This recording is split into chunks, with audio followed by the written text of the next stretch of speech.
CEO East Africa Magazine, the voice of business, leadership, and impact. Chance Arthur later has a truck of cows coming to Kampala. Okay. So I tell him, you know what? Time is running out. We're not seeing the headmaster of Untari School. Maybe let me go with your truck. To Budo, I check whether I've been admitted for senior 5. If at the end of the day the headmaster comes, fair enough. Yeah. So I jump onto the truck. Behind or in front? Up with the cows. Okay. Up with the cows. We move, sleeping in PG Town because remember 79 is not a year when things are fine. The guys say we cannot enter Kampala at night. At night, yeah. So we're sleeping in PG. On the truck? No. I didn't have money to prepare myself to go into a hotel or lodge, if you could call it that way. But then, so I tell the guys, you know what, I'm going to sleep in the front cabin because I don't have money to. Yeah. So as I'm preparing to sleep, the driver comes and says, you know what, I've got somewhere else to sleep, and these guys had rented a room for me. You can come and sleep in. So by chance, managed to sleep there, and then in the morning we set up, get onto the truck. In between the road that goes to Budo and Mpiji, it starts raining. Wow. And I think the gentlemen then have mercy. They stop the truck and say, there's no way this guy is going to go to school when he's there. Yeah. So they stop and squeeze me in the front cabin. So when we reach the road that goes to Budo, truck stops. That is the road to Budo. That's the road to Budo. And off they go. Yeah. So it's quite a distance if you have ever been to Budo. I know. Yeah.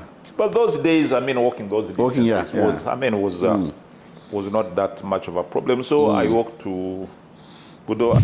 I go, I check on the notes board, I find my name is there. Big challenge. When the call comes, Budo's first fees was 2,300. Oh. Now, to get an idea of how much fees was being charged for the first term, in Uganda secondary school, we were paying 540 shillings for the whole year. Whole year? Whole year. Now, Budo wants 2,300. For a term? For the first term. Wow. I was able to buy that land back. Okay, the very same land? The very same piece of land. And at what point do you feel like, okay, I think I have arrived? Like you look at yourself in the mirror, by this time probably you've handled a couple of transactions and issues and a couple of wins. You're like, okay, now I think I can. If they say, some of the best lawyers, I think I can now stand and be counted among men. Well, I think 2-3 years after I joined the firm, I had to appear in the Supreme Court. Yeah. My first case in the Supreme Court was a case called Kulubya versus Nampima. And it was about an estate, and it had to do with what are called wills and codicils. It's my first time in the Supreme Court. And I'm appearing with, on the other side, arguably one of the best lawyers in town. The late Jonathan Katera. I still remember me pacing up and down the stairs of the Supreme Court. And I'm like, if I'm able to make my submissions for like 15 minutes without the judges interrupting me, and I'm able to hold my ground, then I think I'll be good. So the case starts, and remember, because I'm for the appellant, so I am submitting first. So I submit, and the judges are not disturbing me. So Katera then stands up and submits, finishes, and I'm supposed to respond. So the first sentence I tell the judges is that my learned friend has quoted repealed legislation. I remember Manyendo looking at me like, how does this rookie start saying that Katera, an eminent lawyer like Katera, has quoted the repealed legislation? But Katera, being the gentleman that he was, checks his books. That meant a lot. Yeah. For a gentleman of Katera's standing to really say, young man, I liked your submissions. I felt, that was gratifying. Of course, I have told you about that other case. But I think one of the other cases that was the highlight, of course, is the Arcon NSSF case. Actually, some people tend to look at the Arcon NSSF case from the Uganda perspective. But I was also fighting Arcon in the South African Court of Justice in Arusha. Actually, it started in what is called the first instance court, where I won, went to the appellate division, which ordered the retrial. Yeah. I went back down, I won. It was an appeal, I also won. It was a claim against Standard Chartered Bank for about close to $10 million claim. So I was actually in Arusha, handling the case in Arusha, which spanned maybe like about 3-4 years. The Arcon here was more or less, of course, it is also Arcon, but with the NSSF there, it was Arcon with the Standard Chartered Bank. Now the Arcon here, first of all, there was so much reading to do. Because remember, the case had started at arbitration, had gone to the High Court, had gone to the Court of Appeal, and then the Supreme Court. Appearing in the Supreme Court, 5 judges, you really need to know each and every detail of your case. There are no two ways about it. As one professor used to tell us in law school, there is no way a judge can ask counsel, what do you say, and you keep quiet. So I still remember it was around Easter time, and the case was coming a little after Easter. My father, who was since then passed on, was not doing very well health-wise, and I remember driving to Mbarara, seeing him. Then Good Friday, Easter Monday, I'm sitting down and reading. So I think, in a sense, it was the level of reading and the level of material that was involved, the amount of money that was involved. Remember, this is workers' money. So it was one of the highlights of my career. And it was a very significant win for the fund. Are you practicing with the honesty? You see, I always tell people that if, as a lawyer, your lawyer deposits $2 million in your client's account and goes away and comes back after 6 months, will that money still be there? Or if he says, please draw me my check, you're going to start giving stories, speaking in tongues. So there's also that whole idea of, are you honest in what you're doing? Because like at this level, you handle lots of clients' money, you handle lots of client stuff. So the level of honesty must be at a certain level, that your client should be able to sleep soundly, even if you're holding their money and know that my money is safe. So that level of honesty is very important. And I mean, I understand now you're in semi-retirement or retirement, I could say. 2 things. One, what are you up to during your retirement? But also, more importantly, one of the reasons why leaders stick to power in Africa is there is that feeling of, I am not ready to leave, or there are other people I'm supposed to hand over to are not ready. Whether it's real or made up, that's also another question. But for you yourself, how easy was it to make that decision? And I mean, you already alluded to it earlier, but how easy was it for you?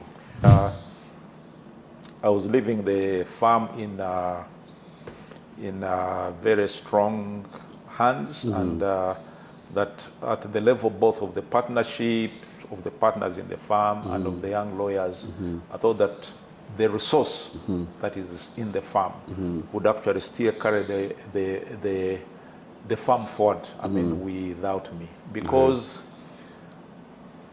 from a succession point, I feel that, in fact, if you feel that without you, the organization cannot run, then I think you should count yourself as a failure. Because then I think it would mean you haven't mentored people, you haven't really, done serious succession planning.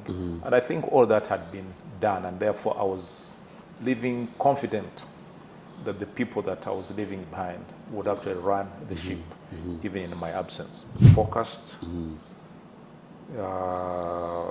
do your work, do it very well, be humble,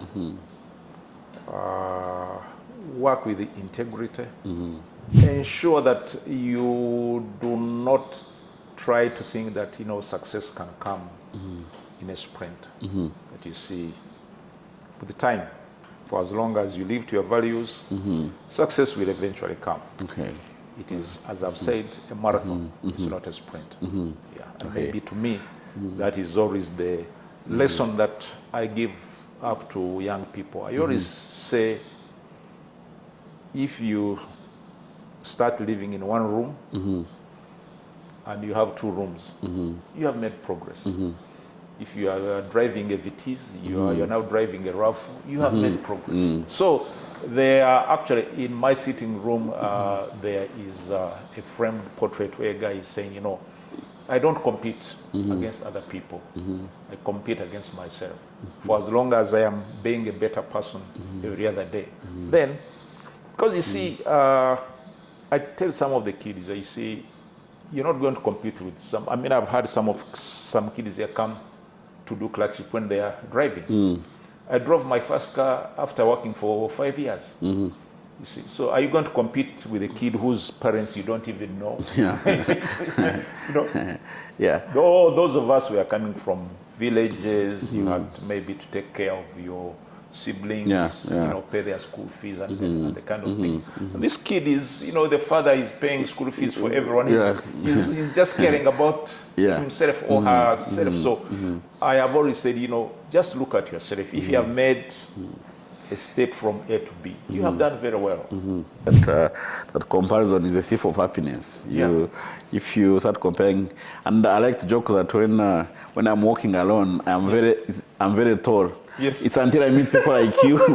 CEO East Africa Magazine, the voice of business, leadership, and impact. Okay, hello, good people. Thank you for tuning in to the CEO East Africa Magazine, LXL East Africa League of Extraordinary Leaders, where we get to talk to some of the leaders. I know there's a lot of them, but I hope by the time we do this for 10 years, we shall have talked to all the greatest leaders out there. But we get to talk to some of the leaders that we think have done some of the greatest things. And today with me, I'm lucky to host a gentleman whom I first met. Well, I think I met him, but he didn't meet me. That was a long time ago during the NSSF Antema, and I think NSSF Arcon Workers House case. And he was defending the workers, and I think he managed to help the workers save about, I think, 60 billion shillings. And I will be introducing him to you very shortly. But Barnabas Tumusingize, of course, he's a prominent and highly respected Ugandan lawyer and a long-serving former managing partner of S&L Advocates. I think some of you who are a bit older, you know it as Ebaru and Rure. Of course, he has over 30 years of legal excellence experience. Of course, he'll be telling us a lot more about the things he does, what he specializes in. I also do understand that he's a lay canon of the church. I hope we shall close this session with a prayer.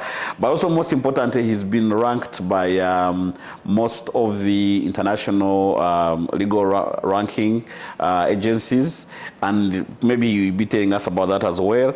But basically, he's a man of so many things, and it's only deserving that I let him tell us that story. So welcome, Barnabas, to this show, and I thank you for braving the journey all the way from Bara, and thank you for accepting to come out of your retirement to come and be able to share your knowledge with us today. Thank you and welcome to the show. Thank you, Kyamutetera, and I'm glad to be on your show. Okay, great. So just maybe before we start, when you're handling lawyers, you have to be very careful. If you feel I'm about to say anything that could get me sued, just wink your eye. Yeah. Okay, cool. So maybe let's start from where it all started. Just before you came to Kampala, to all this, Lights and Action and the Fast and Furious life, where did it all start? Maybe let me just start with my background. Okay. I was born in Ishaka Hospital. Okay, that's near my village. Yeah, but then my parents were living in Igara, in a place called Itega, where they migrated from when I was still a very young child, because I don't even remember the migration. Yeah. But I think because of the land shortages then in Igara, they migrated to Kashari in a place called Bwengure. So that has been the village where we have lived. Bwengure is right on the border, is in Kashari, right on the border with Uganda. In fact, when we are at home, there is a valley in between and across is Uganda County. Okay. So that's where I actually grew up, in a village called Bwengure. My primary school was in a place called Keihangara Primary School, which is actually in Uganda district. So we moved from Kashari in our county to across the valley to Uganda, rather to Keihangara Primary School, which was in Uganda. So basically that was my childhood. My mother was a housewife. My father worked in Kampala for some time in BAT. That is British American Tobacco. Then when he retired from BAT, he joined the church. Okay. Served as a parish priest and was a Reverend Canon at the time of his passing, about 2013. Ah, okay. Yeah. Okay. And I mean, I know life in the village was very interesting in one way or another those days. Maybe could you share with us how was your upbringing? How was life, in the village, in the household? What was a typical day like, or your typical week like? Yes, we are in a village. We grew up in a village, but maybe a little better because my father worked in Kampala. So we could afford what I would call the basic necessities of life. So yeah. I remember actually wearing my first shoes in primary 4, which for a village that was a little exceptional. Yeah. Yes. Yeah, the typical day in the village is you woke up early morning. If it is school day, you dress up, get your books. Of course, for those that grew up in the village, you knew what was called the entanda, or you prepare the food that you have for your lunch. Some of the days you'd be required to carry certain things to school. If it is cow dung, for smearing the floors that were not cemented. If it was like reeds, for maybe building 1 or 2 construction sites at the school. You ran to school. Typical school day. In the evening at 5, you went back home. If it meant, going and getting the goats from where they were grazing, fetching water, fetching firewood. Night, I mean, certainly the village is different. No, there was nothing like homework. Yeah. Yes. So, I mean, that would be like a typical day. Then, of course, the weekend, you go to dig, or you go to the banana plantation to remove weeds from the plantations. Yeah. Sunday, you went to church. That would be the typical week. Okay. Repeated over and over. Yeah. And where do you go for secondary school? For secondary school, I go to Uganda Secondary School, which is actually not very far from my home. In fact, at the time, once in a while we could even walk. It was the school. No, we would walk like, say, for the beginning of term. Okay. With your luggage on the head. With our luggage on the head. Maybe typical could be like about 20 kilometers, give or take.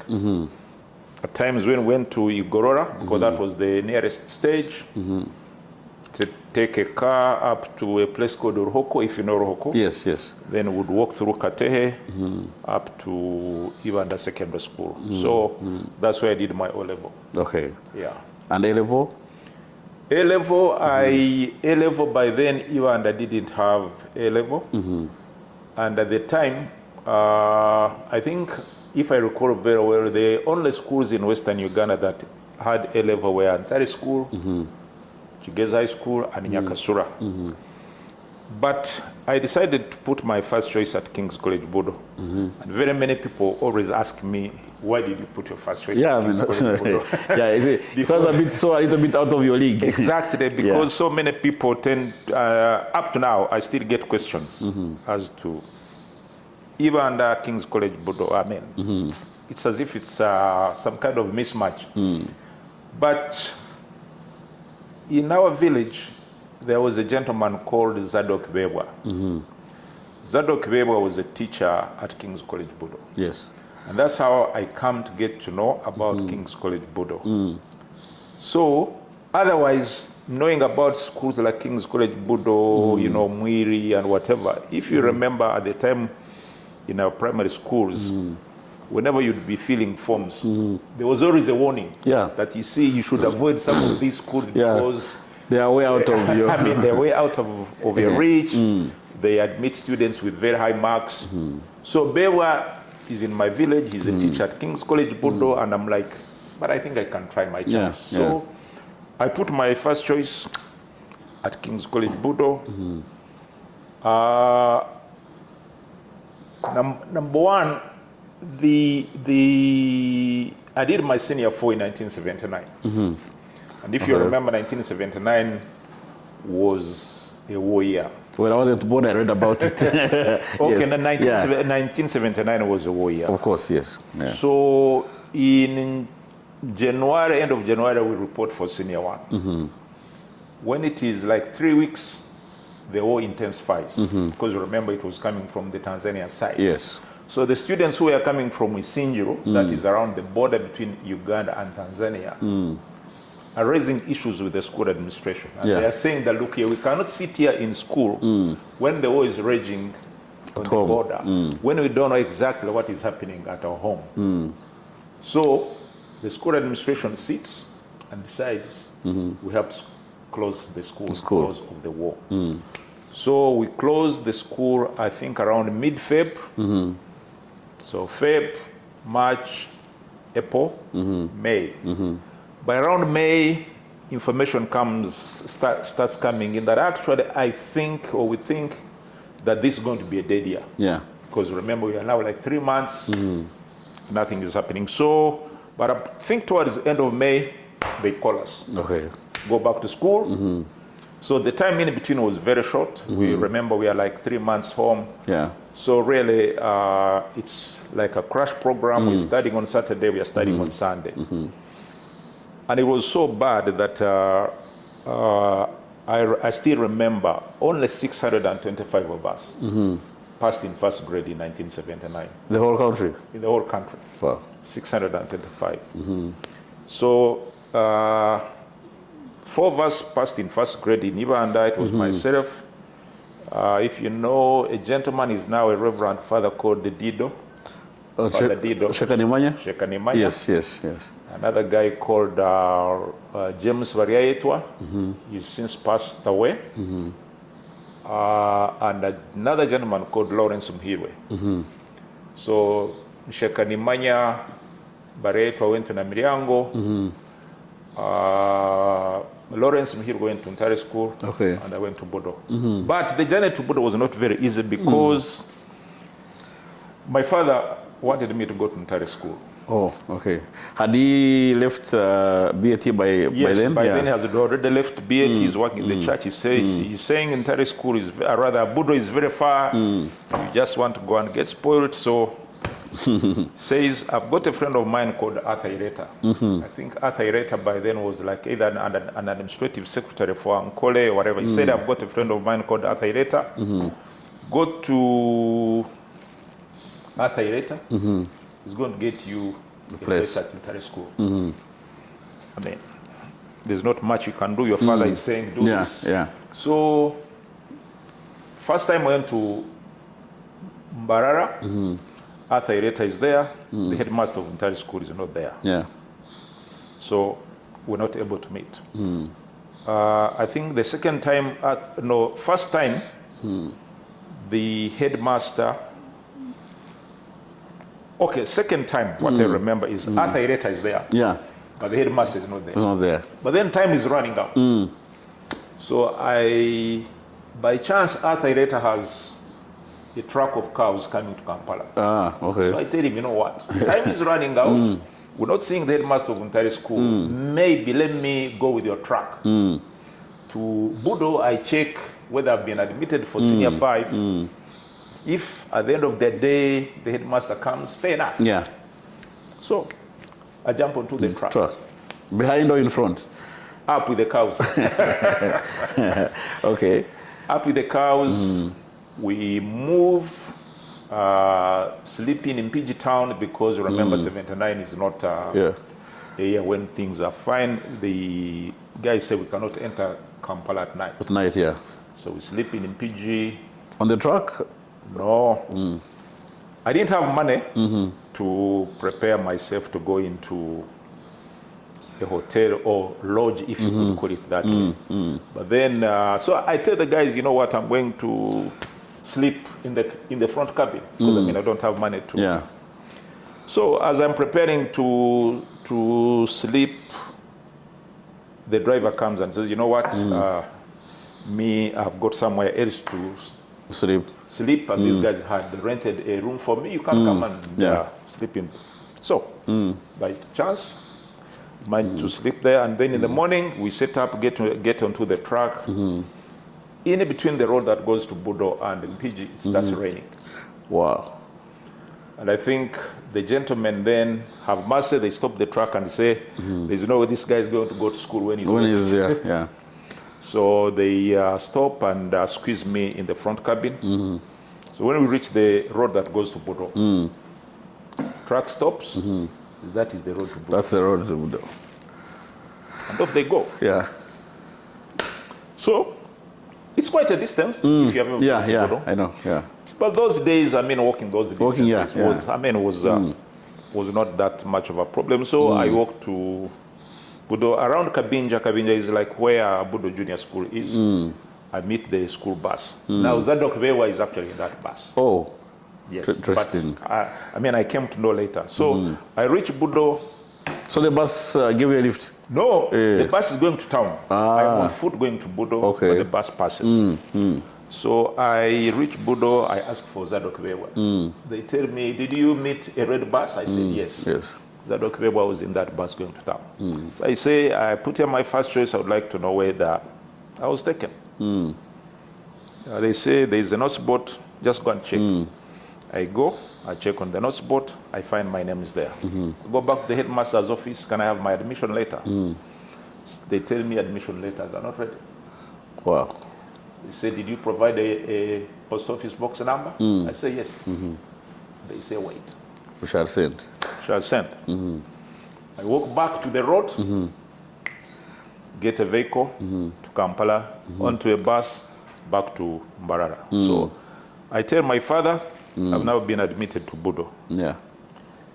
My father, because he had worked in Kampala, was very excited because he knew what sort of school Budo was. And Yes. I still remember his words, him saying that, you see, never in my wildest dreams would I have expected to have a child to study in Budo. So all the feelings I had about Ntari school now they were evaporate. Yeah. But then there's a big challenge. When the call comes, Budo's first fees was 2,300. Oh. Now, to get an idea of how much fees was being charged for the first term, in Uganda secondary school, we were paying 540 shillings for the whole year. Whole year? Whole year. Now, Budo wants 2,300. For a term? For the first term. Wow. My father is a gentleman who is working for the church, and that money is too much. Yeah. So what he did is he had to sell part of our land to enable me to go to Budo. And maybe one of the biggest achievements or rewards was that subsequently, when I started working, I was able to buy that land back. Okay, the very same land? The very same piece of land. So that is how I find myself in Budo. Okay. How many children were you? We are 10, 5 boys and 5 girls. And what was your position in between there? Number 2. Number 2. Yeah. That was a big leap of faith, having to sacrifice part of the family land to be able to, maybe if you are the last, probably you could say, but then, that's very interesting. And maybe before we jump from there, how was your experience at Budo? Because I went through the same thing almost, because I went from St. Joseph's in Bara, then to Namiryango. So there is a whole world of difference. Budo, I would say, was, if I could say, it was like a 360. Total game changer. Now, if I could give a little perspective, in Uganda, if the opening day of the term was a Monday, maybe a third of the students would report on Monday. And then the students would report progressively, and the biggest number would then report on the Sunday, and then the real classes would start on the Monday. So you'd have like a whole week of opening, of moving around, what is called, going to Rwenjiri, to eat Menvu, and finish the little pocket money. Guys going to Kokoma to eat pork and that kind of thing. So a whole week would be wasted. Now you go to Budo on the first day of the term. 99.9% of the students would report. In the evening, you'd have an assembly. The following day, classes would start. So it was a whole game changer.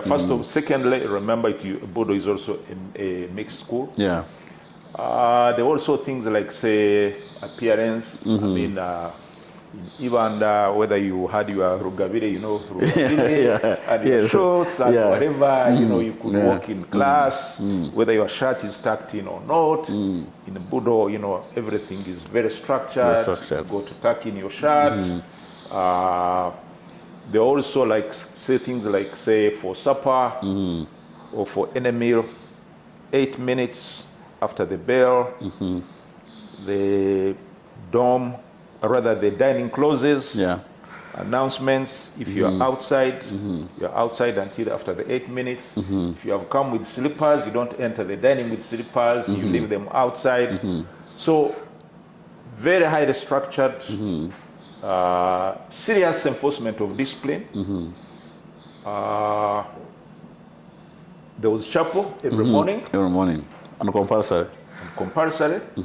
At times, if the students did not appear, if they realized that there were not enough students in chapel, maybe students have cut chapel, roll call, chiboko. So the school is highly structured. Discipline is seriously enforced. Even there was a bit of, there was so much laissez-faire, you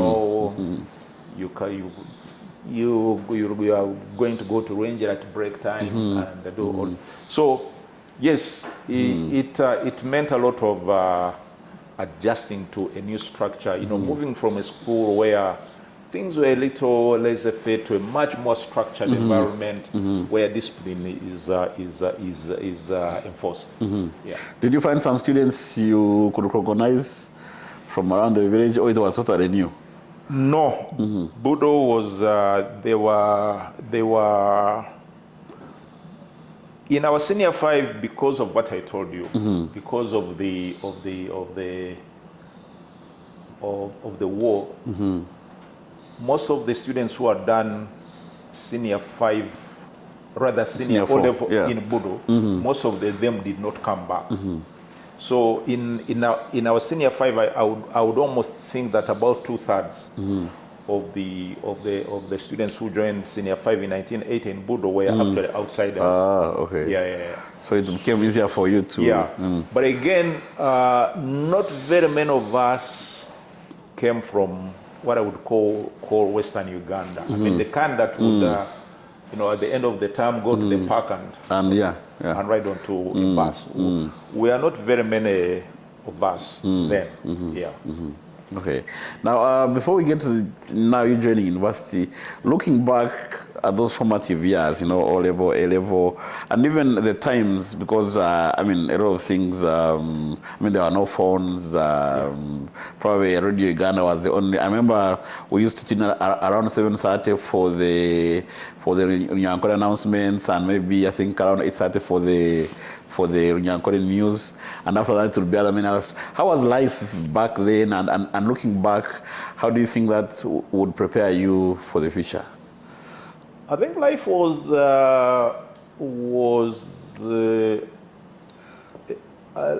if I would give you you left home, for example, at the beginning of the term, and got onto the bus, Barara, Kampala, and there would be nothing that you wouldn't get to know what is happening back at home. And your parents would just wait for you at the end of the term to see you coming dropping. back. But I think that life at the time, maybe there weren't so many distractions. Say distractions like, say, the current generation would have of the mobile phones here and there.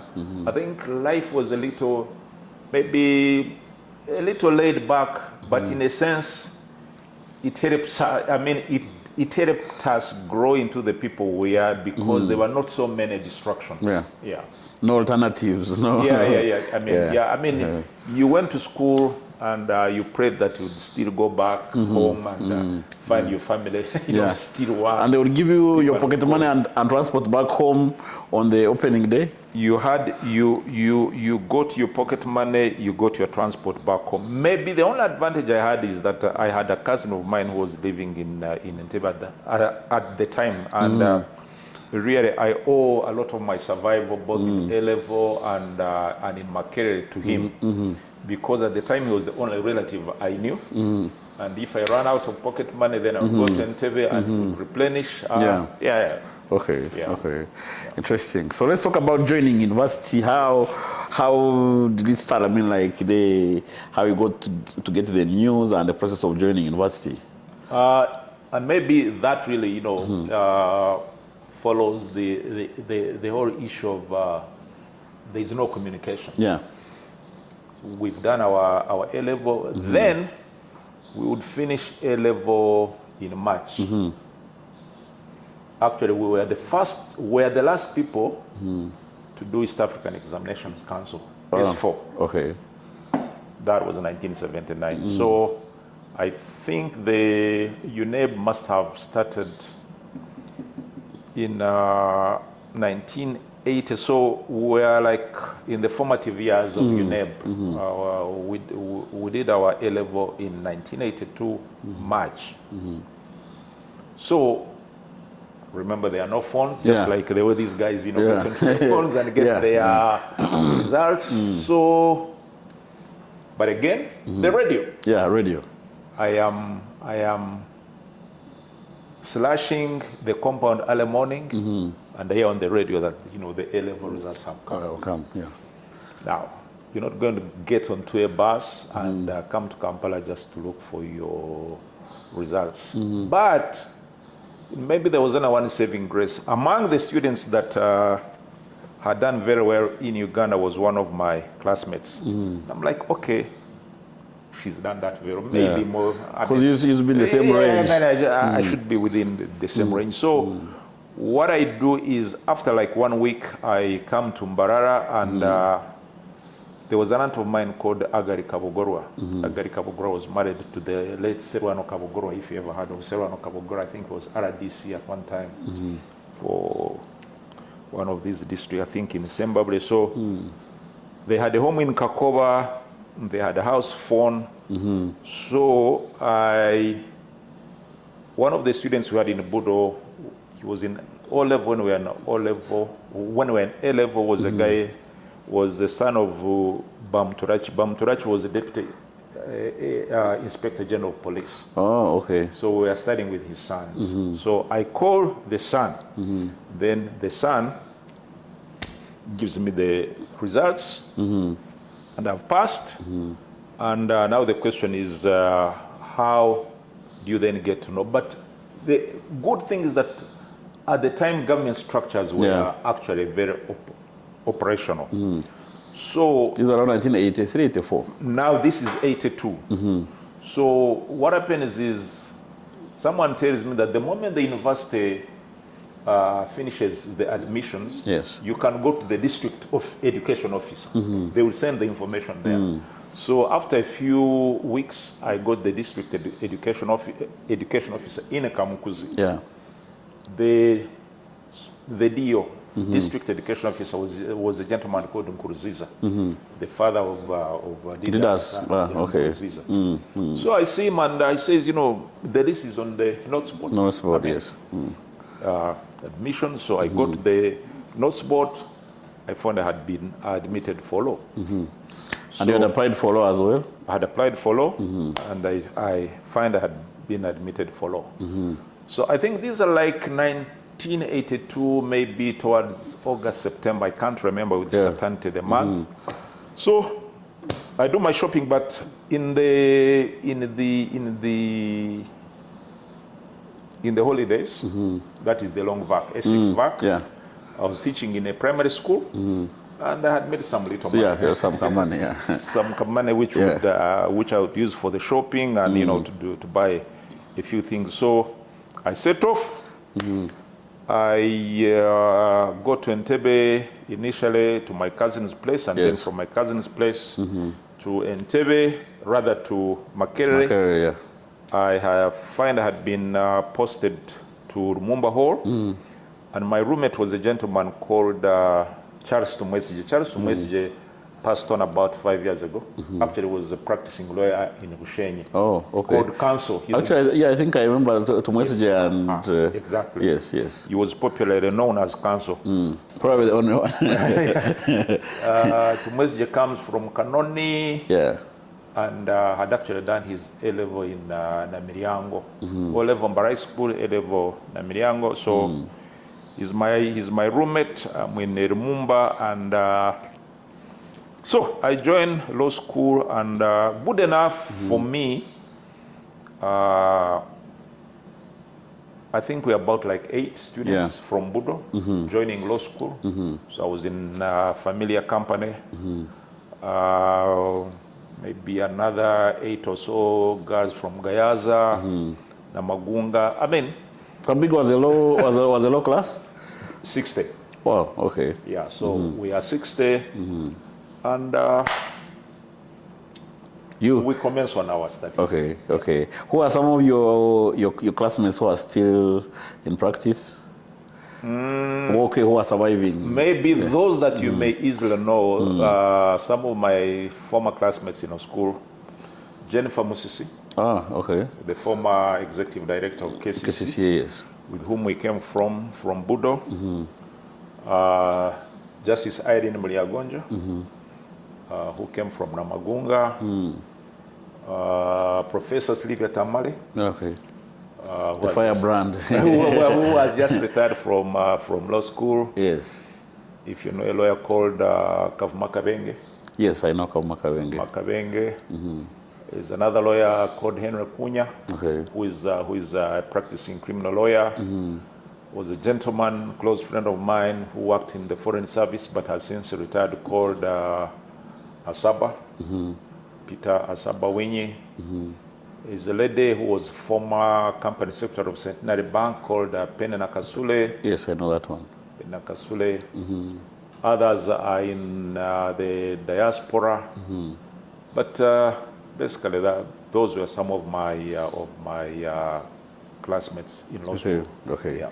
So life at university, how was it then? I'm told you guys used to get free pocket money. No, I mean, compared to, I think, what is happening there, even though, remember, that is Obote too. Yeah.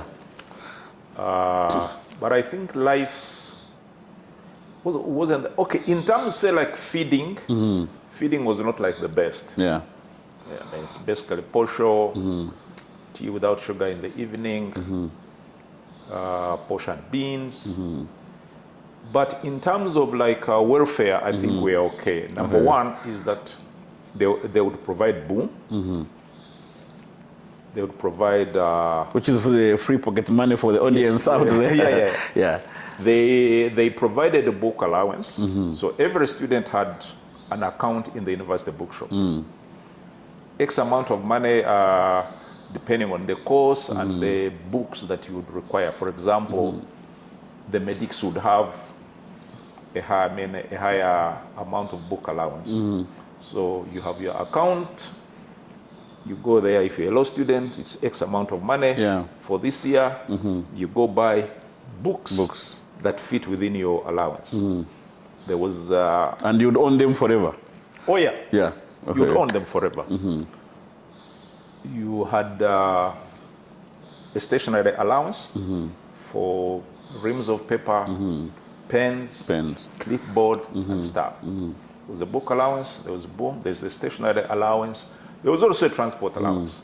Oh, to bring you and take you? Yeah, to take you home. So in terms of student welfare, I think the government really, did provide us with what I would call adequate, facilitation. So it was never uncommon to find, if a student ran out of some cash, selling a ream or two of papers, liquidating your assets, and replenishing your account. Yeah. And was Makere then very active? Okay, well, I think in the last 5 years, probably the activity has gone down. Were you then very active? Was the university active in in politics and?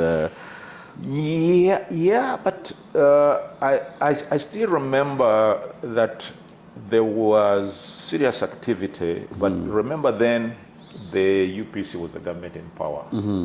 So I still remember, like, for example, the guys who became guild presidents, like Olaro Tono, were guys who were inclined to UPC.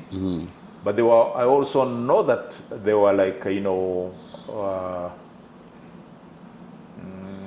branches of UPC in Makere, chairman of, So the political activity certainly was very evident at the university during those days. No doubt about it. Okay. And where did the 1986 war find you? Now, I finished university in May 1985. When I finished university, during my university holidays, I used to teach in a secondary school. And as I told you, because of my background, my father is a churchman, so I would use the long vacation to teach in a secondary school. I make my own money so that as they don't burden the old man, so that I don't burden my parents, because remember, they still have to pay school fees for the other kids. So I still remember vividly.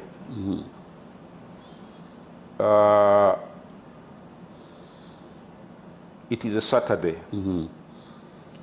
and our then headmaster, called Ephraim Kakuru, has since passed on. Headmaster was teaching at Ingano High School.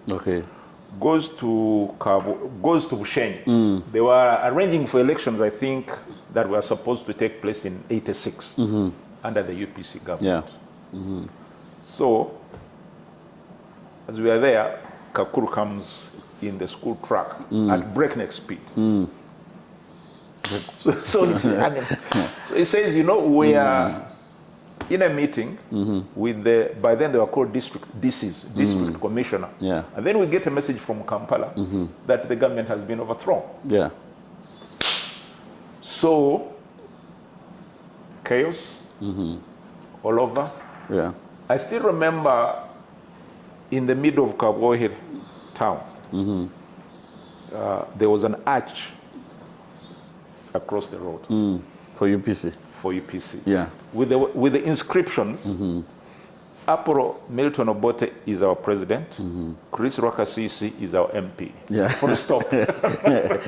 No further discussion. Full stop. Yeah. The very evening, on the day when Obote was toppled, the villagers went and touched it.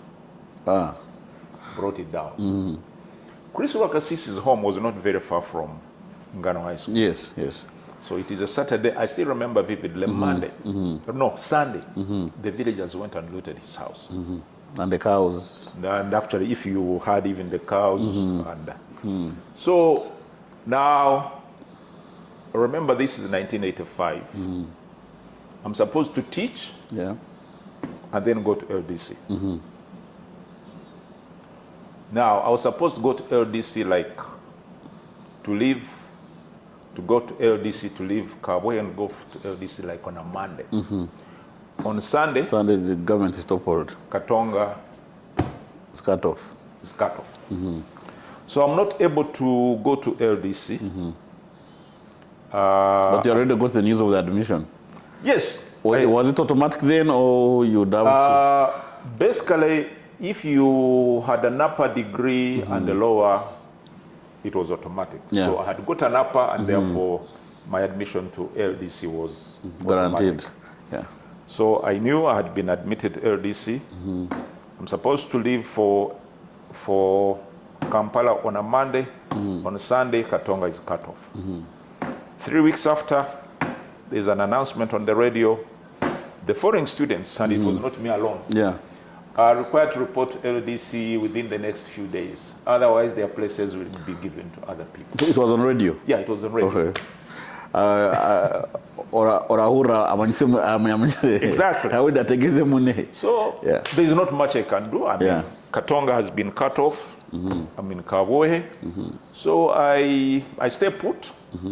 I teach for another year, and then go to LDC the following year.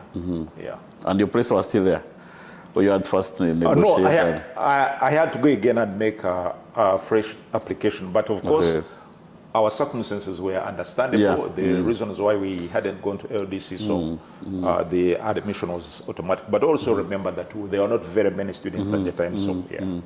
And I mean, this is just to cut in between, but you've been, after, your adult life, you interacted with government offices. Yes. And then do you feel like public servants and people generally then were more understanding and accommodative than your later part of life? Accommodative in what sense? Because I feel like if it was like the LDC of today and you didn't show up, then your future will probably be messed up. I think that maybe to me the only difference would be that by then the numbers were still very small. Yeah. And maybe that is what would be the difference between then and now. And again, as I've told you, really the admission was strictly on if you got an upper second and a lower, you automatically went into LDC. Yeah. Now, if you got a pass degree, your admission would not be automatic. But you would then be considered the next year. So, I mean, it was that structured, it was that very well known. Yeah. I mean, there were no cutting corners or whatever. It was highly structured, Okay. well known to everyone. Yeah. Okay. So through LDC, what happened to, LDC, after LDC, and maybe up to the time you started your work life officially as a lawyer? Of course, I go to LDC, and LDC has never been a very easy place. There's a lot of work packed in a very short time. Maybe one thing that I still remember at LDC was we are fighting over allowances. Of course, it may look a little ridiculous to people who are studying now that we're fighting over an allowance. But we used to get what was called a clerkship allowance. You go for clerkship and you are entitled to an allowance. So the students felt that the allowance wasn't enough and we were demanding for more. So we go on strike. Say we need more money for clerkship. And this was now under 7. This is now under 7. The Attorney General by then was the late Mulenga. He comes to LDC and tells us, you have got to make a choice. You're either going to accept the allowance that has been given, take it, go for clerkship, or I'm going to close the institution. Now, there was a variance of opinion. There were those of us who had lost a year, and were not ready to lose another year. Yes. There are those who had come from university and, still feeling that, no. I mean, they're either going to give us the money or let's go continue on the strike. I remember one of my friends, actually, we had come from Budo together, a gentleman called Henry Cunha, and for him, he had done LDC straight from university because he wasn't cut off by the war like we were. I remember him telling me, he said, guys, whatever the situation is, the best thing to do is get your allowance, however little it is, study and get out of this place. Yeah. So go make your money. So those of us really who felt that we had lost a year and really we could not afford to lose more time, prevailed over our friends who had just come from university. And were able to take the allowance that we were given and proceed for clerkship. This was 1987? Yeah. Okay. After had they done the currency reform? Yes. Now, I didn't know anyone in Kampala, so I couldn't do my clerkship in Kampala. Yeah.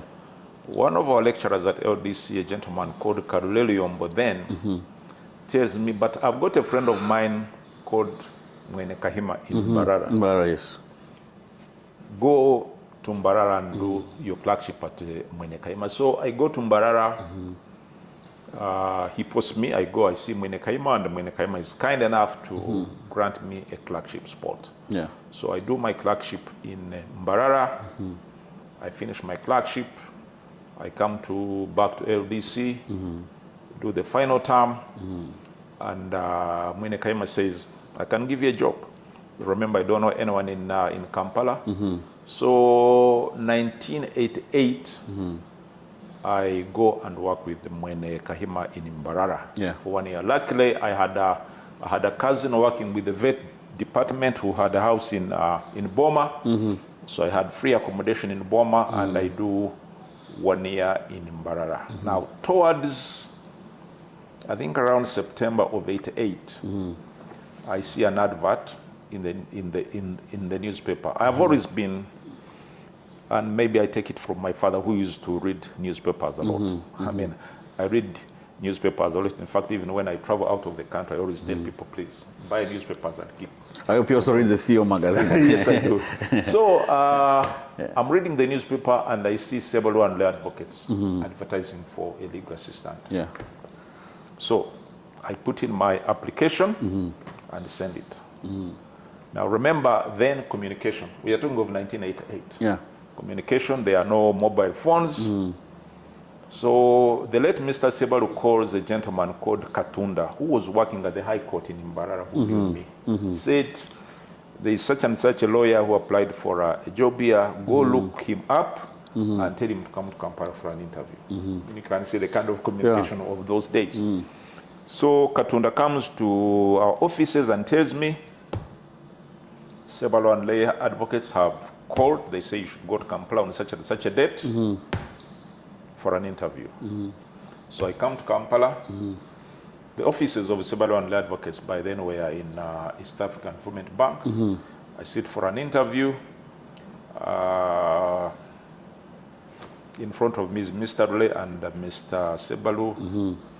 I believe they were impressed with my credentials and they give me the job. But it's now then? Yes, but it's now like September and I'm supposed to begin in January. So one of my biggest problems now is how do I tell Mr. Mwene Kahima that I'm sorry, I have to leave. So one time, I think around maybe October or thereabouts, I tell Mwene Kahima, you know what, this is what happened, I have to leave. I still remember him, his words. I don't know how he came to know him, but he told me, I have already known. Said, fair enough. Okay. But one thing is that why I felt I needed to leave Mbarara was that I felt while I had started working, and maybe there was nothing about me to talk home about. Here I was in the Mbarara Sports Club, hanging up with the district medical officers, resident state attorney, district agriculture officers, and yet I was like a nobody. So I felt there was something that wasn't right about that. And that was one of the reasons that I felt I think I need to leave Mbarara. So January 1989. All I had with me was my mattress. The university students of the days used to have bags called aviation bags. Maybe, I don't know whether you know about the aviation bag. I think I have an idea of how it was like. So I have my aviation bag and my mattress, and I come to Kampala. The farm had rented the house for me in a place called Nachinyuguzi. Oh, they even used to rent accommodation? Of course, when you say house, well, these were only 2 rooms, sitting room and bedroom. So they had... Nachinyuguzi is present there where? If you take like where Makindi, you know where the courts are? Makindi? Then you just continue. Maybe about 2 kilometers from there. So they had rented a place for me, and I start life. In Kampala. I remember I reported, I think, on the 8th of January, 1989. How was the legal landscape then? Who were the big law firms? How was it like then? The most prominent lawyers that I can recall at the time, a good number of them have since passed on. The late Henry Kayondo, Senior Counsel. The late P.S. Ijihugu. Both of whom were prominent criminal lawyers. There was a gentleman called Nicholas Rwanga, was also, I think Nicholas Rwanga was both civil and criminal. There was, of course, the Katende Sempebwa, of course, Mulenga, then before he joined the government. There was, of course, a gentleman called Jonathan Katera, arguably one of, I think, the best lawyers I've ever interfaced with in the profession. The late Jonathan Katera. There were guys called like Edward Eluwe. And of course, my bosses, Sebalu and Ule. I think those were like the prominent names. Oh, yeah, of course, Mugero Matovu, the late Nkambu Mugerwa, the late Matovu. I think those were like the prominent names at the time. And was the landscape clearly developed, till say maybe these ones are known for criminal, these ones are corporate commercial, or everything? I think at the time, people, it was more or less people doing, or I mean, what we call like a jack of all trades. But people like, say, Kayondo and Aijugu were specialist criminal lawyers. Okay. Maybe the other guy I'd forgotten was Kasule, who later on became a judge. Okay. But say Aijugu, Kayondo, those were like specialist criminal lawyers. Hunt and Greg, Mugeroma Tovu, and then Sebano and Le were more on the transactional corporate finance banking side. Okay. Yeah. So looking at your time at Sebano and Role up to the time you became maybe managing partner, how do you sum it up? How do you remember Sebano and Role, and what would you say are some of the key things that you learned from them? First of all, remember I had worked for 1 year in Mbarara, so I knew a few basics. But coming to Sebalo and Lay, of course, was much of a game changer, because in Mbarara you're drafting planes of mainly, if you remember, Obote had sent away the Banyarwanda. Yes. So by the time I am now with Mwene Kahima, a lot of my work is drafting planes, because when the Banyarwanda went, their lands were taken by the people who remained. So when they come back after Museveni has gotten into power, the foreign people had taken their land, and they were now trying to reclaim their land. So a lot of the work that I was doing was more or less, drafting pleadings for that kind of work. But then when I come to Sebarandle, the work is a little more advanced. You're dealing with corporates, you're dealing with banks, so transactional, debt recovery, mortgages and that kind of stuff. So initially there was a lot of learning, a lot of adjustment. Mbarara by then didn't have a high court. The highest was chief magistrates. So here you got to do stuff both in the magistrates courts, in the high court, in the court of appeal. But good enough,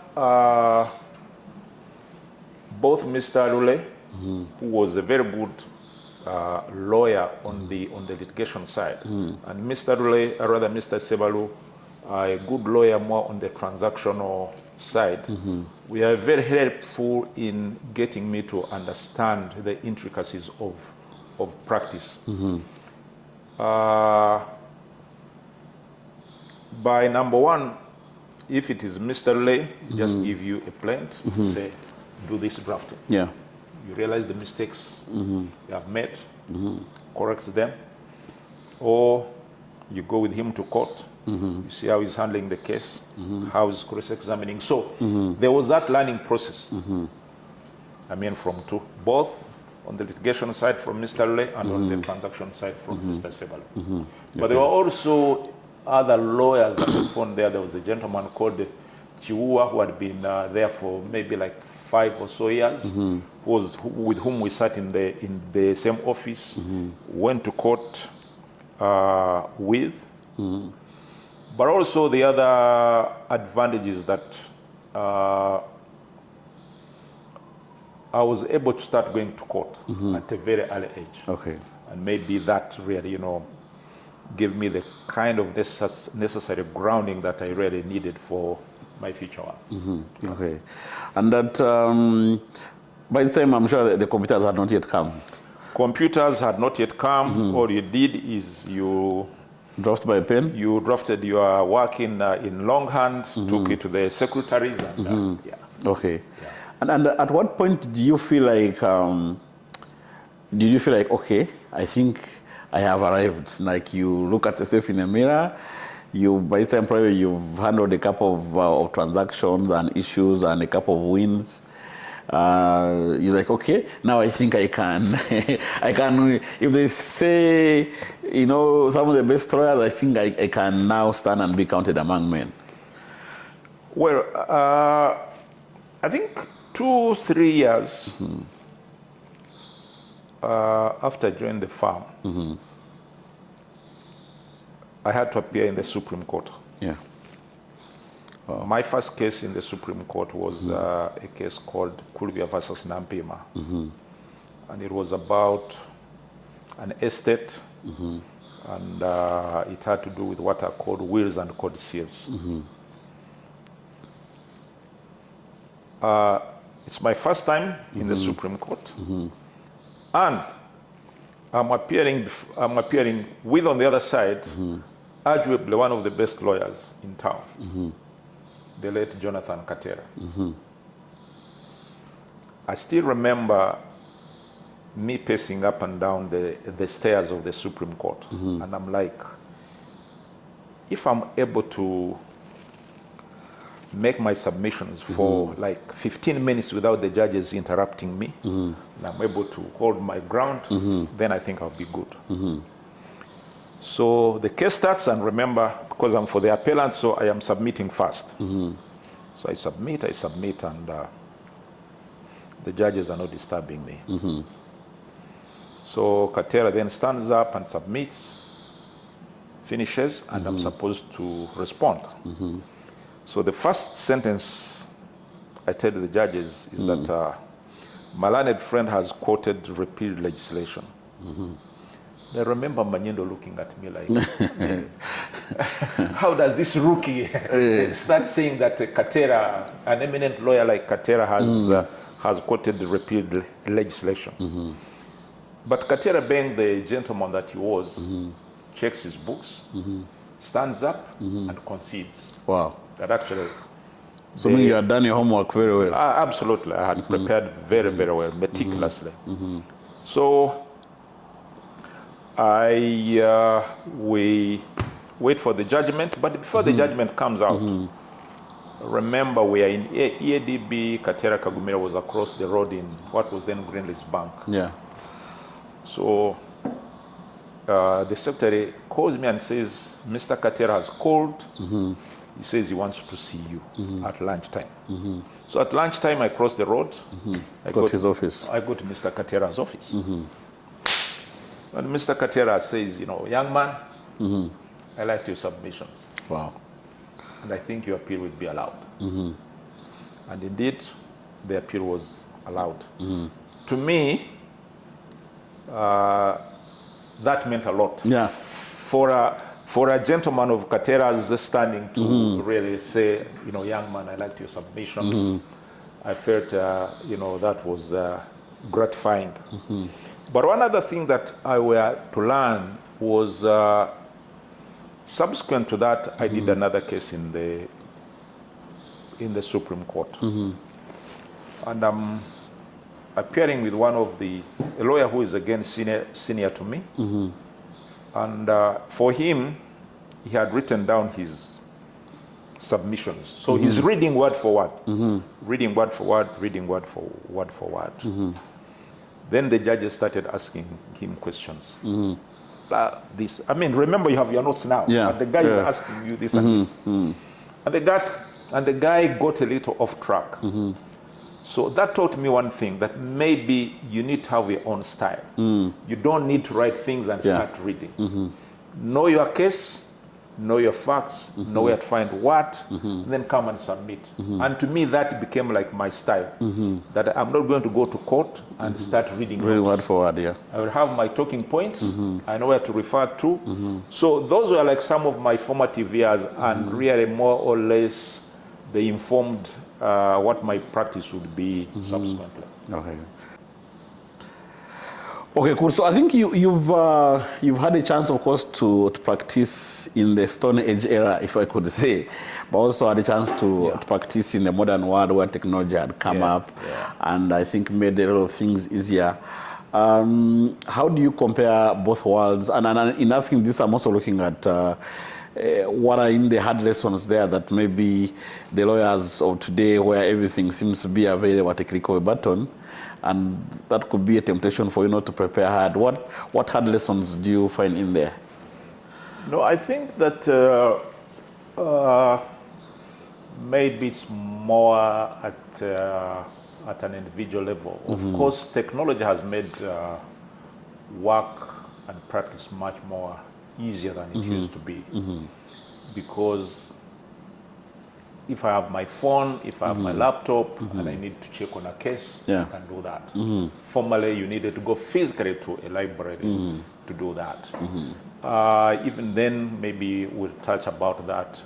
Say from, say at management level, I am able to have like an overview of what is happening. Even when I travel, I can see how the emails are coming in. I can see who is not responding to an email and that kind of thing.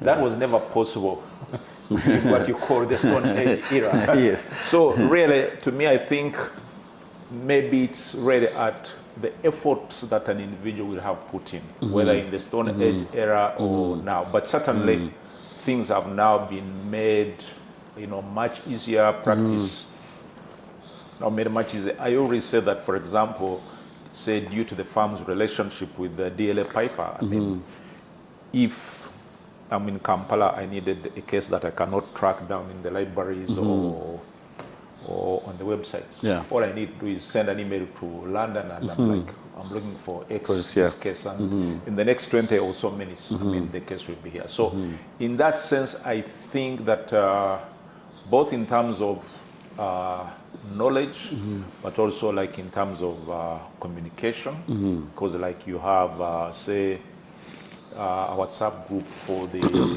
all the lawyers in the firm. If you want to communicate something, it's very much, it's very easy. Or if you are sending someone a message and they are not responding, hey, you can say whoever. I mean, so certainly technology has made practice, much easier. I mean, I even see it like, say, there's a group called litigators of lawyers. A lawyer will be looking for a certain case which he can't get. He simply posts, gentlemen, can anyone who has this case? And in the next 5 minutes... Even when it's competition? Yeah, exactly. I mean, it just pops up. So technology has made, work easy in terms of research, in terms of communication, in terms of, getting to know, what is happening. Formerly, if I traveled out of the country for 1 week or so, you're out of work.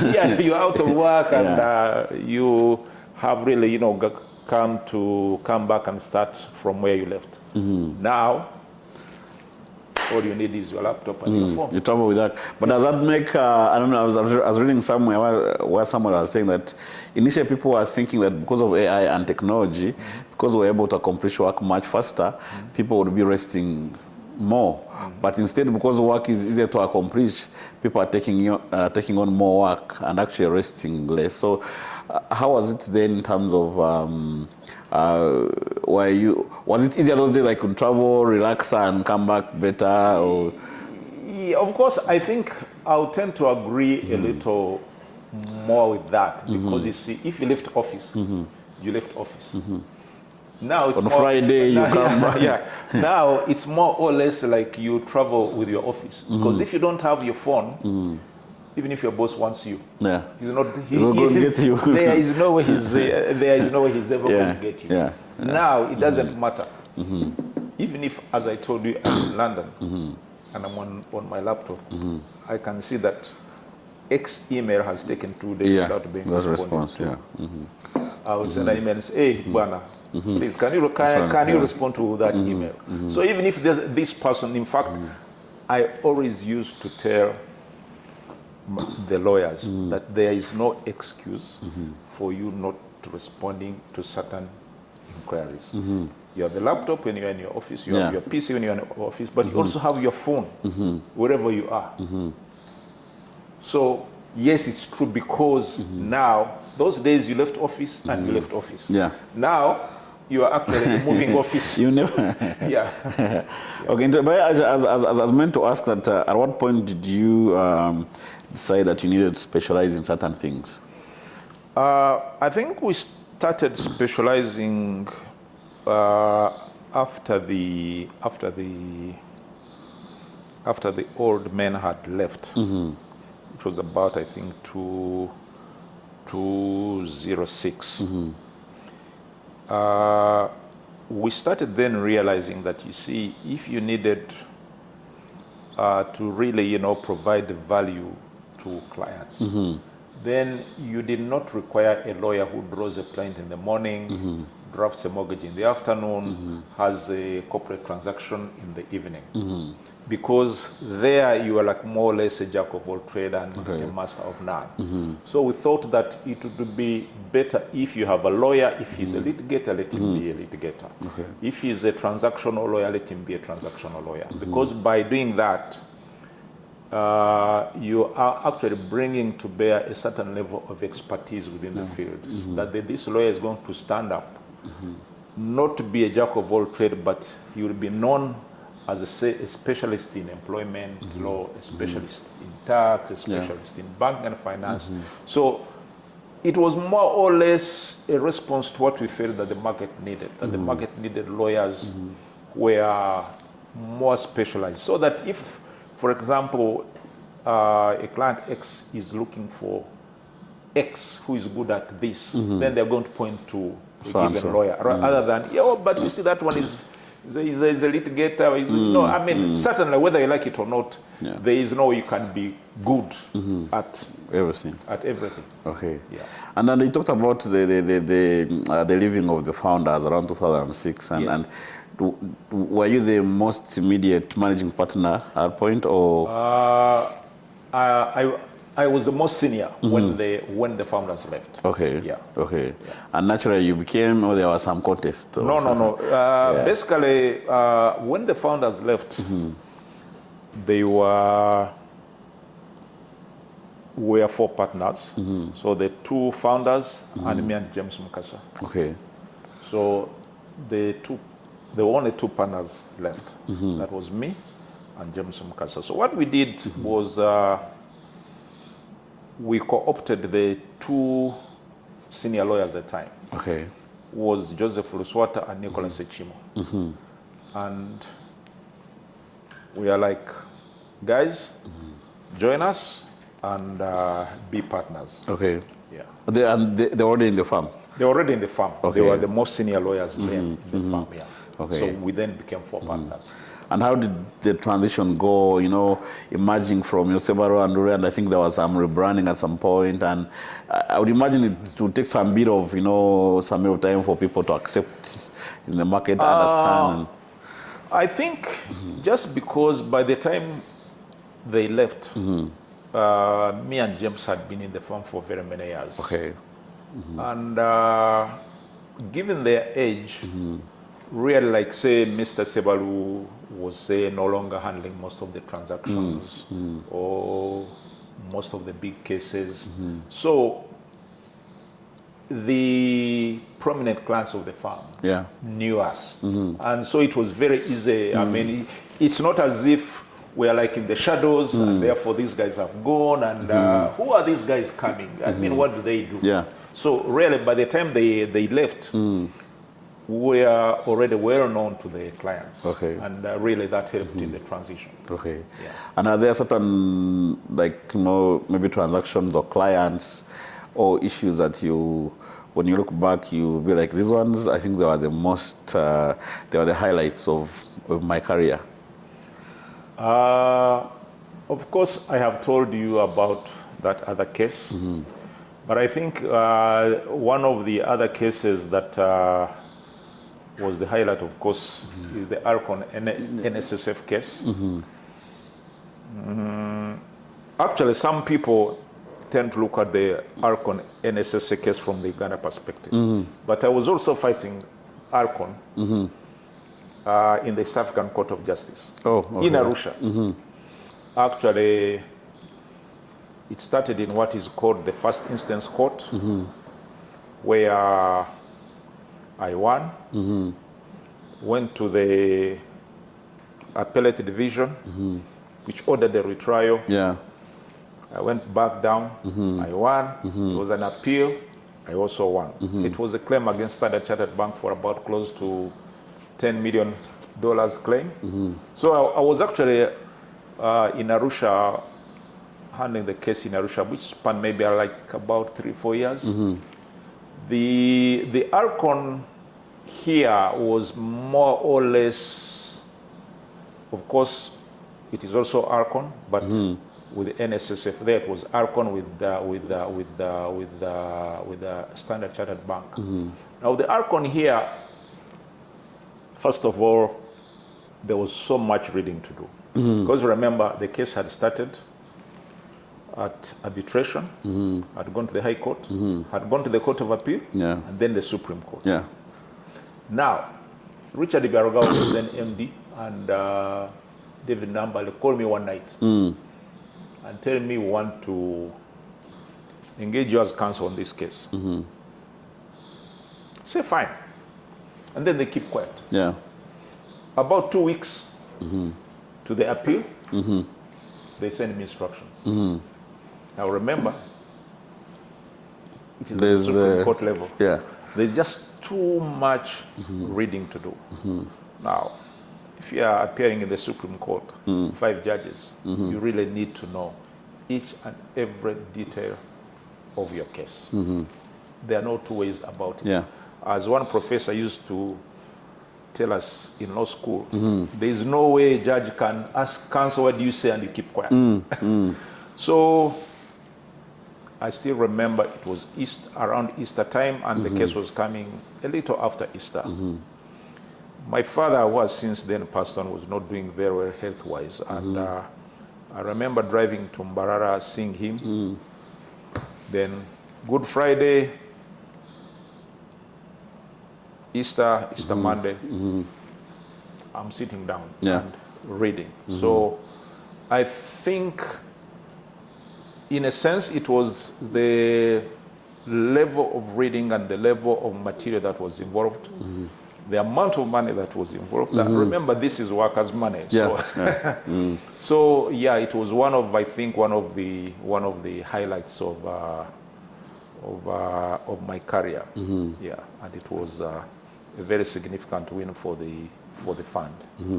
Actually, I remember that case because by the time I was also as consulting, I was doing PR for NSSF. So me, I was managing the court of public opinion.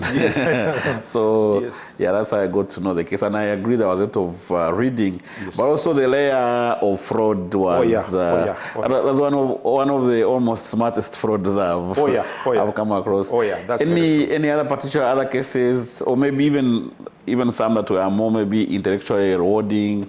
The money may not have been so much, but maybe the whole experience of delivering the win. Of course, there were other cases, but not as significant as that one. But maybe also, of course, there were several other transactions, like a big one, like say, working as legal advisors for the Chinese who put up Karuma. That was a very significant mandate that ran for well over 5 years. And yeah, and there was a lot. There was a lot of work to do. Okay. And I mean, having run this for how many years were you managing partner? I was managing partner from 2006 up to last year, end of last year. Okay. What would you say are some of the key lessons you picked from all this, and right from running a good farm, things like the key values, integrity, and even, I mean, one of the things that you keep on mentioning that stands out regardless of whether there's technology or not is you've got to put in your own personal effort. What are some of the key lessons you've learned along the way that you think, if you are to deliver maybe 1 hour lecture to some lawyers who are either rising their career or planning to set up their own firms, that you think you picked along this entire journey? Of course, the lessons are many, but I think number one is understand your client's business. Because you see, if, for example, I am doing work for a telecom, if I'm doing work, say, for a bank, what kind of business does the telecom do? So what are the challenges in the sector, you see?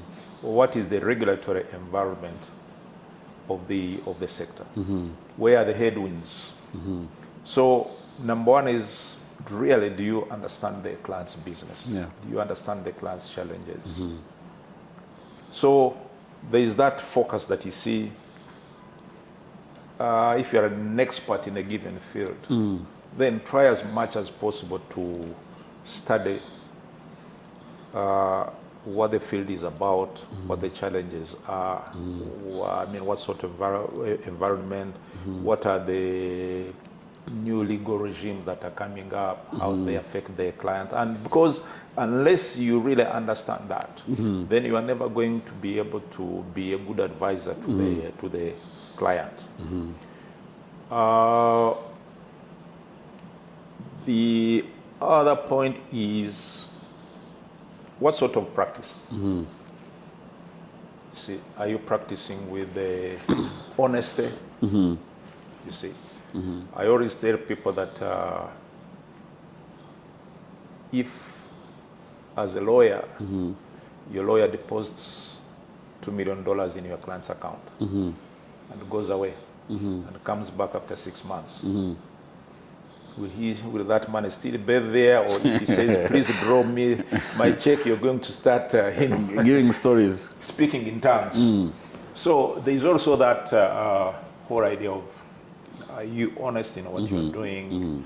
Because like at this level, you handle lots of clients' money, you handle lots of client stuff. So the level of honesty must be at a certain level, that your client should be able to sleep soundly, even if you're holding their money and know that my money is safe. So that level of honesty is very important.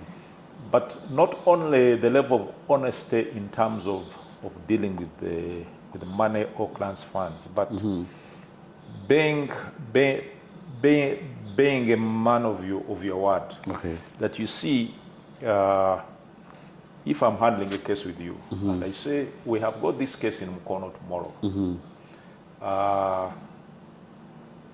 I won't be able to go to Mukono because of ABC. You also say you're not going to go to Mukono. Then don't turn around and go to Mukono and say, I'm here, I am ready to proceed. When in actual fact, we agreed that you're not going. I am not going to go there. If you get a judgment against me, and I've told you that I want to appeal, and you say you are not going to execute, don't turn around. I mean, if you know you're going to execute, say I'm going to execute. But don't say I am not going to execute. I am going to give you one vivid example. I am doing a matter with a young lawyer, and he wants an injunction against my client. So he comes around and we talk, and he says he's not going to apply for an injunction. I say, fine then. If you're your client. If you're not applying, then I'm going to send a junior lawyer to go to court and have the adjournment done. When he gets to court, he does the opposite. And as fate would have it, we settle the case. Now, his fees comes together with the decreto amount and goes to the client's account. Now the client tells him, if your fees was sent together with my money, I need a letter from the other lawyer confirming that actually part of that money is your fees. Is your fees. And that very lawyer had literally to come and kneel down for me. And I'm telling, but you remember what you did to me. See, So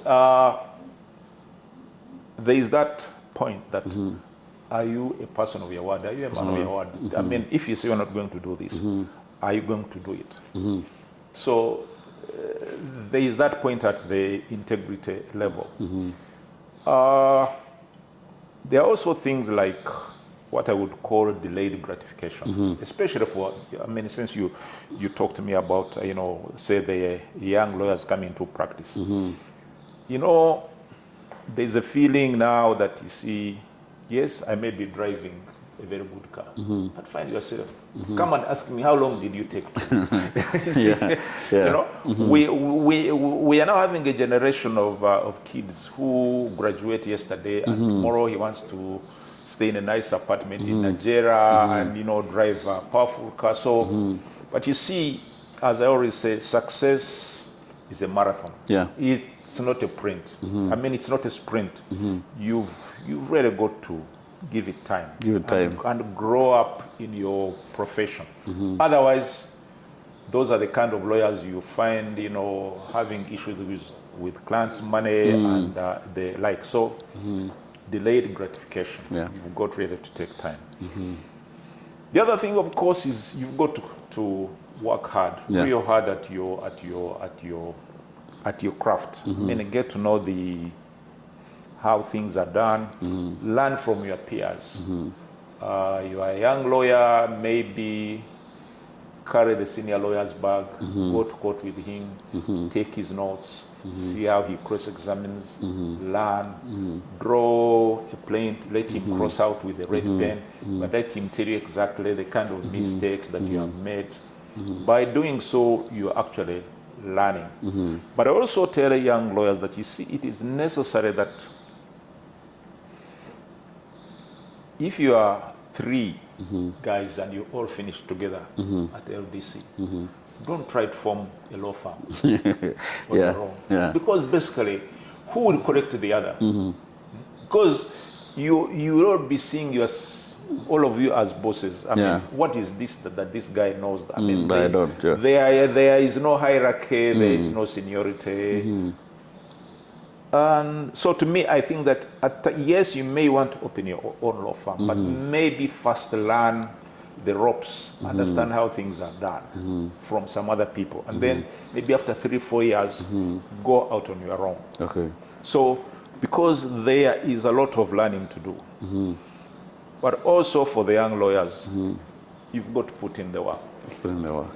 Okay. Hard work, you've got to put in the hours. At times, some of these things, there are times when I would be like, I go to church, attend the very early service, come to office, and do the work. There are times when you'd have to work whole Saturday, a whole Sunday, leave office at 10. I always tell people I had I don't know whether it was what I would call a learning experience. I'm doing a case, an arbitration case involving a South African law firm, a South African company that had a case against Uganda Investment Authority. The gentleman from South Africa was a guy called Faz Lobsha. So we're doing the case together with another friend of mine called Patrick, and the guys invite us to South Africa to really prepare for the case. One thing I find out is that Faz knew the case like if it was a meeting, he knew the date it happened, he knew the time it happened, he knew where it happened, he knew the people who attended, he knew what was discussed, and I'm like, oh, I mean, I'm going to handle this guy's case, but he knows the case better than myself. I think there's a problem there. So when I came back from South Africa, I remember studying the file through and through, reading each and every detail. Up now, I consider my cross-examination in that case to have been one of the best cross-examinations I ever made. But it was out of learning that you don't want to have a case where you're asking a question and your client is like, but I think that is wrong. I mean, that's not what happened. That's not where that meeting took place. So there's a lot of time that at times is required. A lot of detail that you need to understand before. So hard work. You really have got to put in the. You really have got to put in the hours. But maybe the other thing I have also learned is I think there are certain things that need to be taught, maybe which are not taught in law school, either in law school or at LDC, because you see, you become like a manager, a managing partner of a law firm. But you see, managing a law firm involves certain aspects. You have to manage people. You have to manage finances, stakeholder engagement, and that kind of thing. So yes, LDC teaches, like, say, basic, accounting for lawyers. But I think it should be a little much more. Maybe certain aspects of management, serious financial management, maybe a bit of HR management, Yeah. and stuff like that. Because you're managing people, you're managing finances, you're also doing serious stakeholder management. It's just like one thing I found out when I worked as chancellor in the Church of Uganda. Yeah. You get a guy who was like a reverend, he becomes a bishop of a diocese. Yeah. And he's overseeing people. He's People, overseeing, he's overseeing the whole billions of money. billions of money. But the guy has not even an iota of knowledge on finance. You see. Now, in fact, I was even saying that even now things like technology now, AI, I mean, these are things that need to be taught. To be told. Yeah. Yeah. Schools, yeah. So speaking on, and I've seen a couple of lawyers with the diverse of opinions on LDC and how relevant it is, and I know that you also back to some bit of teaching as well. Yeah. And for me, that also extends to when you see the kind of students that come from the universities and the LDC that, of course, there are some whom you got to employ. And also having been in practice and knowing what is required in real life, do you think there is need to relook at the entire curriculum from law school up to LDC? Yes and no. I mean, yes, in terms of, say, emerging trends. Yes. I mean, now, if you're talking about, say, things like, say, technology, obviously.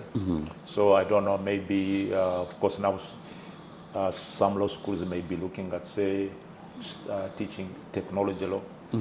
I also feel that, for example, there should be things like teaching, say, telecoms law, things like, say, energy law. I mean, those things, I mean, those are not subjects that are traditional in the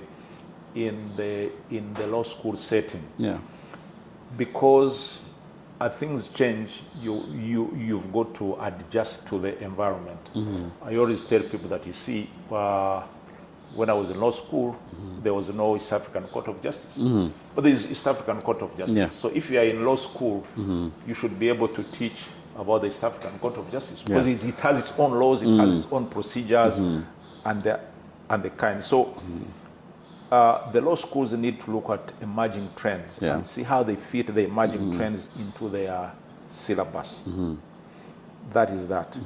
LDC, I think, is still necessary, certainly, because LDC really gives you the practical aspect of doing things, which you never get into, which you never get into law school. Yeah. But again, as I've said, maybe there is need to look at certain other areas. For example, don't simply teach accounting for lawyers. Maybe teach certain other courses, like, say, financial management. Because as a lawyer, you've got to manage your own finances. You've got to, look at your books. Are you making the money? Are you making the profit? Are you, Yeah. So,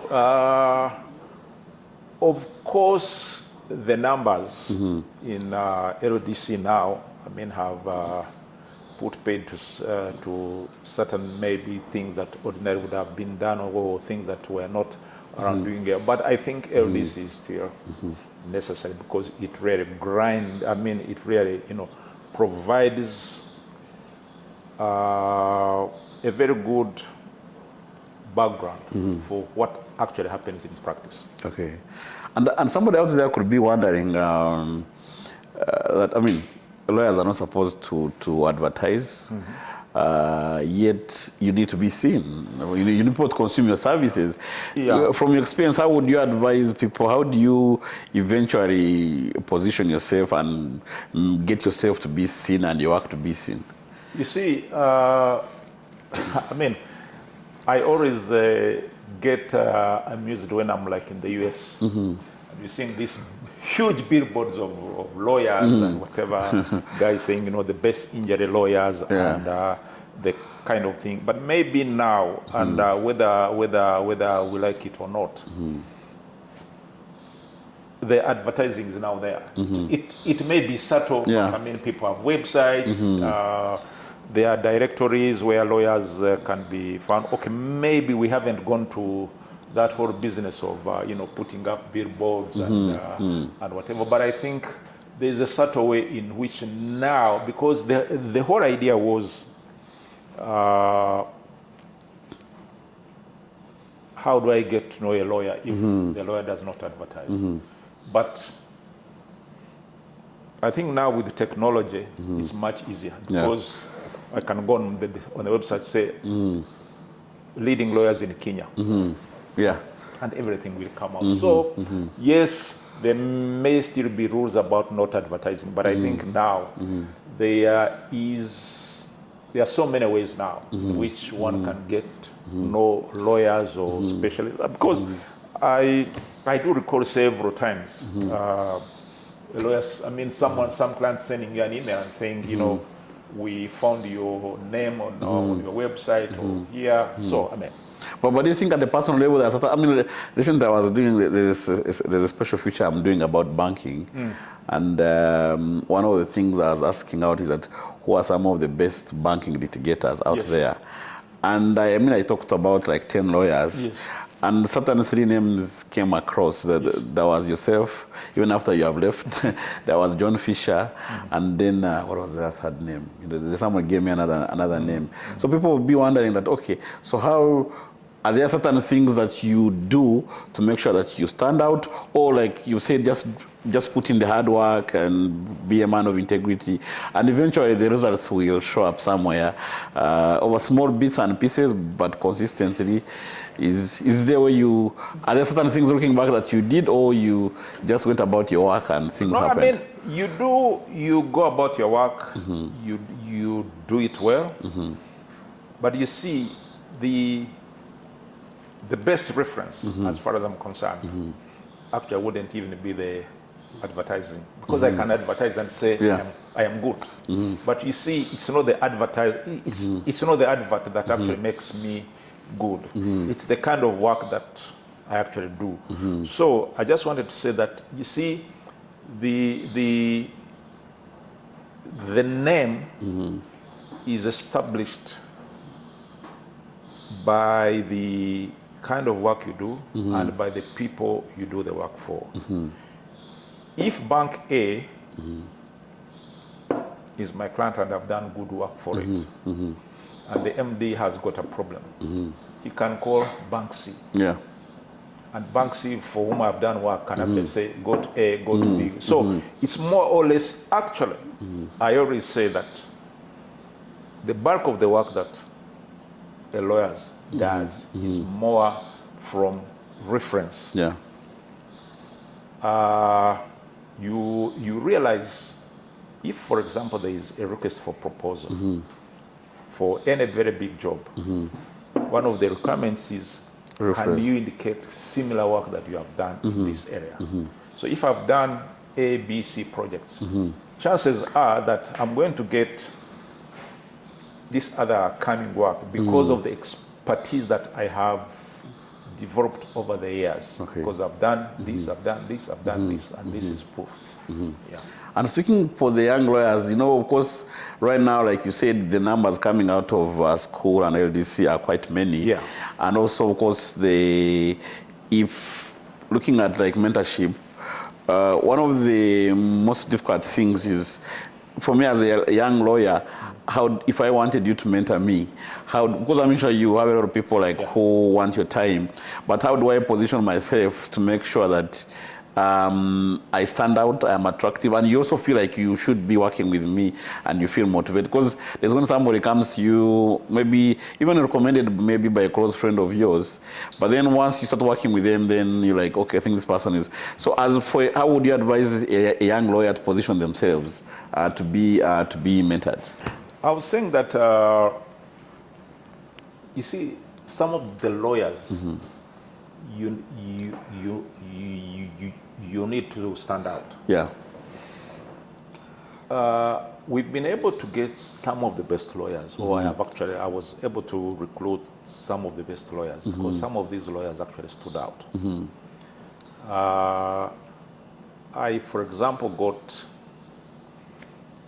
a young girl And I remember telling her that in my life as managing partner, you are the only person who applied to do clerkship with us. And I responded to you that very day, giving you a place. Because she actually stood out, she was doing very well in law school, and I knew her name. So her credentials right away, moved ahead of her. So in the first place, you have got to stand out. Yeah. Do very well in law school, even when you are at LDC. Because when, for example, where we would be looking for people to take on clerkship, there could be one or two people your client has said, please take X, Y, but we would actually look at your grades. Yeah. Look at your grades. And in most cases, we haven't been disappointed. So we look at your grades, then you come here for 3 months to do clerkship. The question is, how have you presented yourself during those 3 months? Are you doing people's work? Are you the kind of person who will come at 8 and knock out at 5, notwithstanding the fact that people have given you work? And of course, by the time you finish the 3 months, people have started identifying. We used to take like about 10 students. But by the end of the 3 months, people have, I think, we should retain X, we should retain Y. About mentorship, yes. If people ask to be mentored, why not? That is one of the things that you can proudly, give to the profession. But at the same time, you need to have, number one, someone who needs to be mentored, but also who really have what it takes to really feel that they need to be mentored, they need to go into the profession, but who are also humble enough to realize that, I need to be mentored. Okay. And this is now about managing the lessons learned, managing a big law firm, a popular law firm, and making sure it stays at the top. And of course, that entails a lot of things, making sure that your best lawyers stay, you maintain the client relations and all that stuff. And I was interviewing one of the senior lawyers, Mr. Runjise Sanders. He told me something that I found very, very interesting. He said that one of the tricky things in managing a law firm is when you get one big payment. That, there are those windfall payments that come in that you never expected, maybe like 2 billion. How well you manage it most times can decide or determine whether the law firm stays together or something. Because everybody will come with diverging opinions on how they manage. So what are some of the key lessons that you've learned on managing and sustaining a law firm? Number one is, what are your structures? What are your structures in terms of how people are going to be paid? Because I remember one time I had lunch with the 2 lawyers in a law firm, which I know, of course, is one of the big law firms, and they were doing very well. And they were asking me, they actually called me for lunch to ask me, but how do you manage? You see, for us, the moment the windfall comes in, split it. We split, and at the time it comes to end of month and we have no money to pay salaries. And I'm like, no, Patani, how do you do that? So the most important thing is, how have you structured the system? See, if you have structured it in such a way that the moment the windfall comes, it disappears. And then at the end of the month you have no money to pay salaries, because in most cases, that windfall may not trickle down to the cleaner, the tea girl, the other new lawyers and that kind of thing. So the question is, how have you structured your system of payment? If you have structured it that the moment the windfall comes, you can't cut it. It goes with the wind. It goes with the wind. Yeah. Fair enough. So it is like what I would call the systems you have actually put in place. The other lesson I think that is important is to have an overview of exactly what is happening. Because at the end of the day, I always say, the buck stops with you as managing partner. even if your junior lawyer goes to court and goofs, you have the responsibility of going to the client and apologizing and seeing how you can actually put your things right. Because I mean, you are the boss, you are the face of the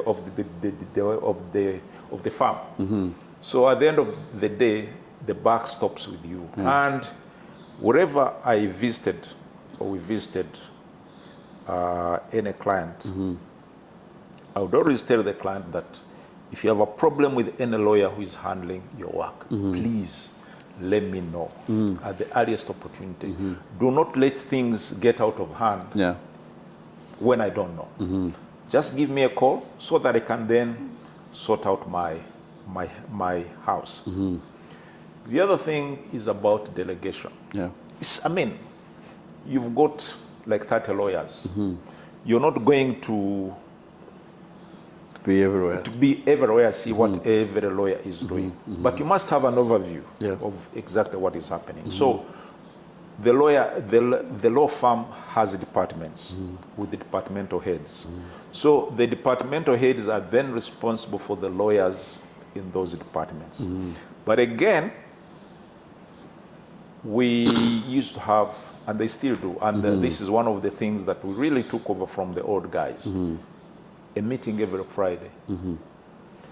That meeting every Friday at 4, that can even run up to 7 or 8 if the need arises. Number one, would look at what are the cases coming up the following week. Do you have a challenge in this case? Put it on the table, let everyone discuss it. Number two, is there any transaction that we are working on? Is there any problem? So by doing that as managing partner, you really have an overview of exactly what is happening. So things don't come up like, hey, but what is that case about? You may not be doing each and every case, but at least you need to have an overview of what is happening in the firm. You need to have an overview of how the client are perceiving your services. And if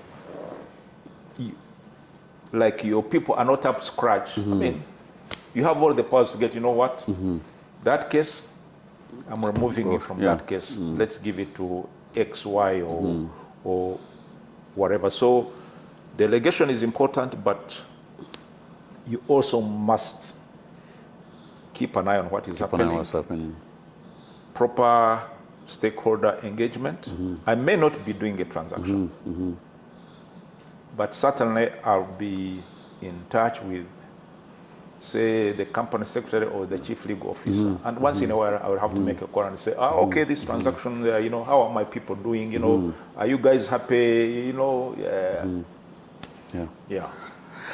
I mean, being lawyers, you really hold, you sometimes hold people's hands, Say if the guy is supposed to appear for a bail hearing and the lawyer doesn't appear, that could determine whether the guy spends another month in prison, or if it's money involved, or, so that calls for you being a bit tough, especially on your own people, and some of whom are your, are fellow partners. But also on the other end, there'll be those moments where you have to give really hard feedback, like where you have got to tell a client that, yes, I know you're giving me a lot of money and I know a lot is at stake, but I think here, how do you, through experience, how did you sail through that, and how do you, looking back, what kind of advice that you could give to people who are struggling to give hard feedback? First of all, I think as a leader, you've got to lead by example. If you go to lead by example, I cannot tell people that everyone should be in office at 8 when I come at 10. So by 7:30, at the very latest, I would be in office. And my office was facing the main entrance. So, so if you come late, you have nowhere. So if you come late, I will know you have come at 8:30 because I can see as you are driving in. So there is a need to lead by example. If I am handling a case with a junior lawyer, you should see how I handle the case, how much research I put in the case, you see, so that they then learn. On my farewell speech, I said that, you see, I was leaving, but I felt that I was leaving the firm in very good hands. And I gave an example of one of the lawyers I was handling a case with. We went together to court, and I told him, you cross-examine. After you have cross-examined, I will then cross-examine, and we close. So I said he cross-examined so well that at the end of it all, I felt I didn't even have to ask any question. And in my heart, I was very, very, very well satisfied. And I'm like, yes, I'm going, but I think I am leaving the firm in very good hands. So it also comes that whole idea of mentorship. What are people learning from you? What are the young lawyers, learning from you? So there are certain aspects like those I've told you, timekeeping. Because I always say, in court, if it is 9 and the judge has started at 9, please don't give me an excuse at a jam or at a rain. No. Because you see, if you know there's going to be jam in Nigeria, you live in Nigeria, you should know the kind of time it takes you to get into town without having to compromise court cases. I always give an example. There is a case Mr. Ule was handling with one other law firm. The lawyers came late. It was in the High Court. The case was dismissed. It went into the Court of Appeal. They lost. Went into the Supreme Court. They lost. Just because of coming late. So among the soft skills I always give to my lawyers, things like honesty, timekeeping. Timekeeping, yes. But to be very specific about the question, of course, those are some of the there were those hard moments. Like say you've lost a very big case and you've got to go to the client and have to tell them. And at times you may lose not because you have lost. You may lose maybe because the judge misunderstood your case or whatever. And there are times when all you need to do is maybe go and give your client confidence. We have lost, but I think we're going to go on appeal and win this case. And there are those moments when you really, really had to sit down with the client and give him the hard facts. You have lost, but I think we are going to win. Or, of course, there will be also those other moments where maybe you have already advised the client that, you see, I think this case is bad, and maybe really the chances of winning are also not that very high. So that you have also prepared your client in advance about what you think may be the results. Okay. And not be over misleading them, but we need to appeal and appeal and appeal. No. I think that would be unfair. In most cases, whenever I lost a case, there are those cases I knew I am going to appeal, and I think I am going to win. And there are several of those where I said, I mean, there's a mistake here. Let's fight it. Let's fight it. Yeah. Okay. And I've had spoken to some senior lawyers who, and I believe now that you are almost retired fully, you could have some bit of freedom to talk about it in general terms. There are some lawyers I've spoken to before. They say, if I have a case and it's before so and so, I sometimes advise my client, because of the past record of such and such a judicial officer, I say, if you can find other ways, don't waste your time. Because that guy or lady, no matter how good you are, this person always has other factors that determine whether you win or lose. What's your general overview but you guys are on the bench? No, you're on the bar, the guys on the bench. What is your overview of the other side? Are things getting better or? I think when you get to any lawyer who practiced in the 90s and maybe in the 2000s and have a very good number. I think the general view is that the confidence within the system has increasingly been eroded.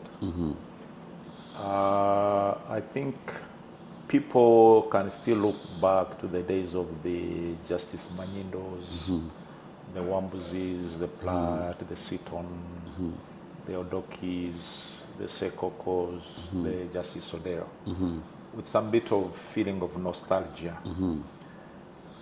I think those were like the years when the confidence in the judicial system were very high. I think increasingly, and I am talking about lawyers who had an experience of the 90s, of the 2000s. I think increasingly the lawyers are becoming a little uneasy about the system. Yeah. This is because I would imagine you are the same lawyers, your same peers that have since crossed over to the other side. Where would be the problem? I think the problem, I really don't know whether I don't know. I wouldn't know whether it's a crisis of confidence. I don't know whether, of course, you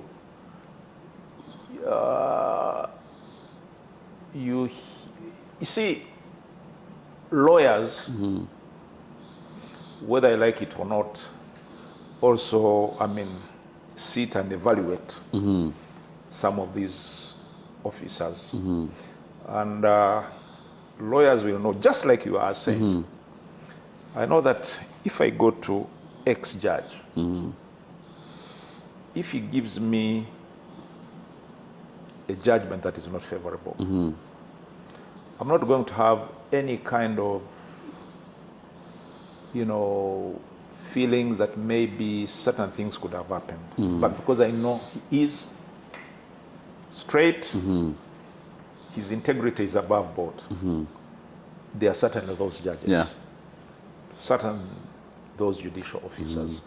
But there will also be others, whom lawyers will be saying, and of course, that is a very delicate area.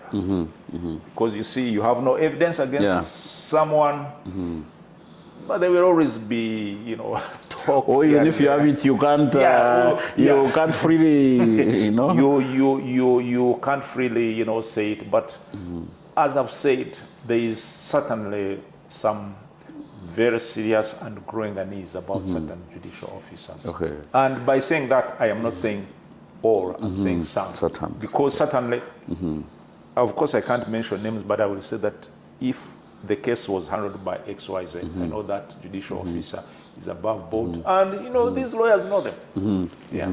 And as we begin to go towards the end, I'm sure you've seen these jokes, these memes that, especially it comes from the other gender, saying that if you are not in a hurry, do not marry a Kampala lawyer. and which gets me to speak to, as you do all this hard work, you're coming to work on Saturday, sometimes on Sunday, and of course at some point there's a family the other side, they need your, they also need your time and your everything. How do you, and I also read somebody who say that there's nothing like work-life balance. That thing no longer exists. You just have to prepare everybody to get ready, because you can be there. Even me being a journalist, there's when I wake up and you're going for a bathroom break and you check on your phone and there is a breaking story. A CEO has been appointed, and someone has texted you. You have to wake up to go and write a story before another person lands on it. So how are you able to balance and make sure that everything goes, and of course also being born to a church person and yourself becoming a church leader, how did you balance the family and the faith and making sure that all these don't suffer? First of all, I ensure that I do not take work at home. As a rule, no working from home.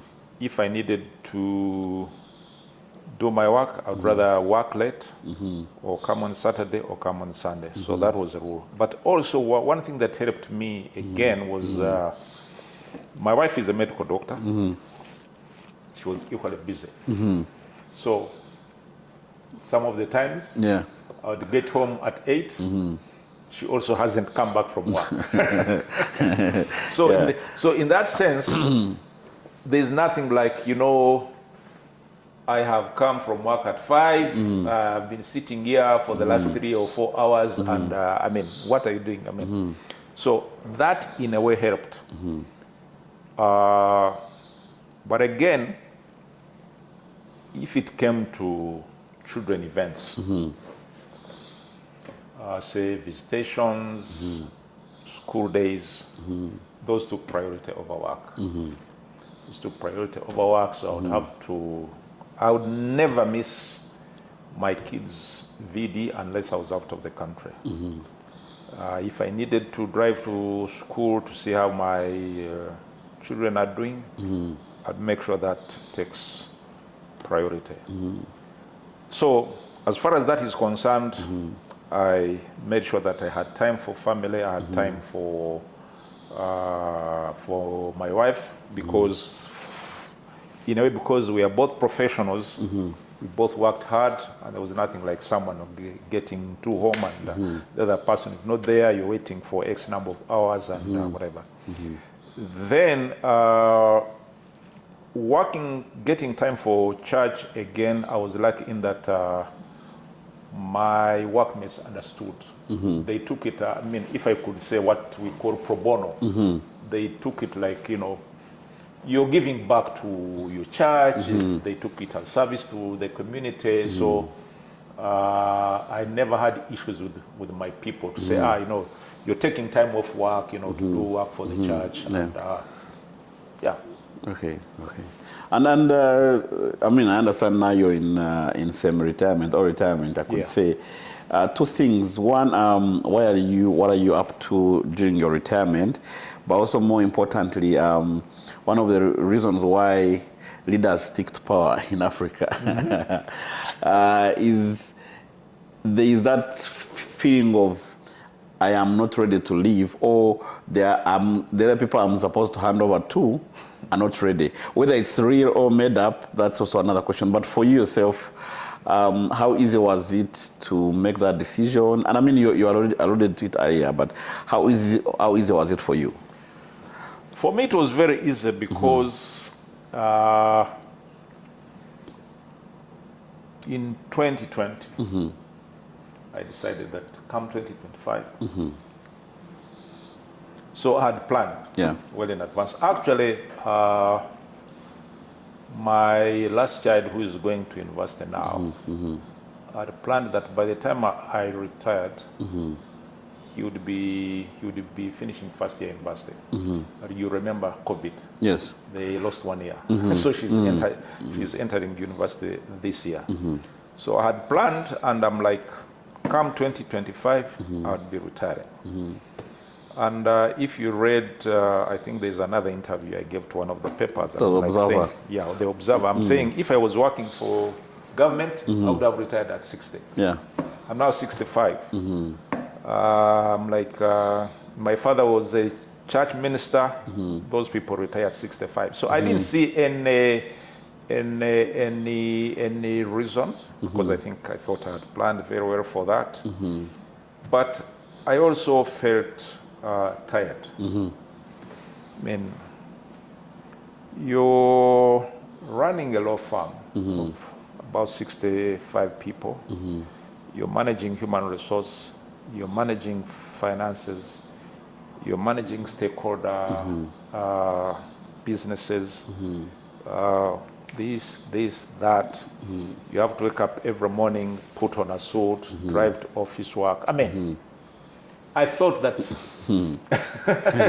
that it had to come to an end at some time, and having planned for it 5 years in advance, I thought that was the time. But also, I felt that I was leaving the farm in very strong hands, and that at the level both of the partnership, of the partners in the firm and of the young lawyers, I thought that the resource that is in the firm would actually still carry the firm forward, I mean, without me. Because from a succession point, I feel that, in fact, if you feel that without you, the organization cannot run, then I think you should count yourself as a failure. Because then I think it would mean you haven't mentored people, you haven't really, you know, done serious succession planning. And I think all that had been done, and therefore I was living confident that the people that I was leaving behind would actually run the ship, even in my absence. Of course, about retirement, as I told you, I'm now lecturing at Bishop Stewart University. And really, for two reasons. Number one, I thought this is a church-founded institution. I am a child of the church. And I felt it was like giving back to the community. Secondly, I thought that, and of course, you know, when you are retiring, you read so many things. You now, in this technology era, you look at so many videos, people talking about retirement. And of course, there was always this idea that you see, you cannot retire and do nothing. You see, you need to remain among people, interact with people, but also get something that keeps your head active. So I thought that by teaching, I would get something that enables me to interact with people, but also to keep my brain, you know, sharp, rather than, you know, sitting back in the in my village and you know, looking after goats and you know, that kind of thing. So that's why I actually decided to teach. But also, maybe some people would say, why Mbarara? And to me, Mbarara was like killing two birds with one stone, getting out of the craziness of Kampala and, you know, going to a place that is a little more relaxed. But also, my home is about 50 minutes from Mbarara. So it would also give me a chance to really, you know, look at stuff in my village that has suffered over the years because of being in Kampala over the years. I know I recently talked to a founder who had spent about like 12 years building a company. He attracted some private equity investors, and I think he sold quite for some good amount of money. And so I asked him, so what did you do when the money hit your account? So he's like, I got my sports car with my daughter, and we went on the expressway, and we drove, and you know, it's sports car with it's convertible, and he said he screamed all the way, reached the end of the expressway, and drove back home and slept.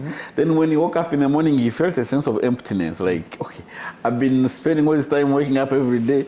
Now I have money, but I have no place. So have you at some point felt a sense of, okay, maybe have you missed your work at some point? No. Okay. No. That shows you had done enough preparation. Because I thought I'd prepared enough, but also now because, okay, it's a different way of work, preparation. Of course, it's a very different ball game. In fact, I was talking to people now, I have got a lot of marking of the scripts to do after setting the exam. Yeah. To me, I think getting something that keeps me busy really, you know, replaces the kind of work that I would ordinarily, you know, wake up and do in the office. Okay. Yeah. And maybe if a young Barnabas who was on the track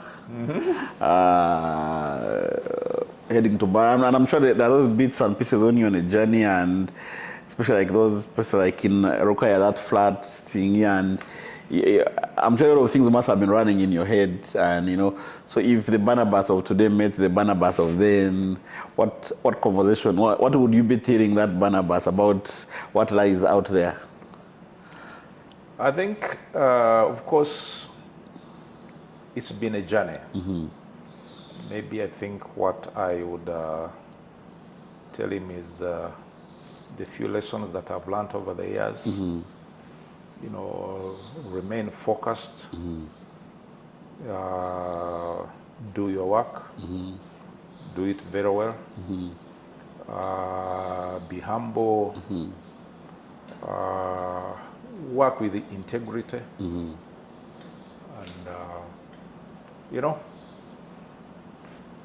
the rest will come. yeah, the rest will. But also, just like as I was telling you, also,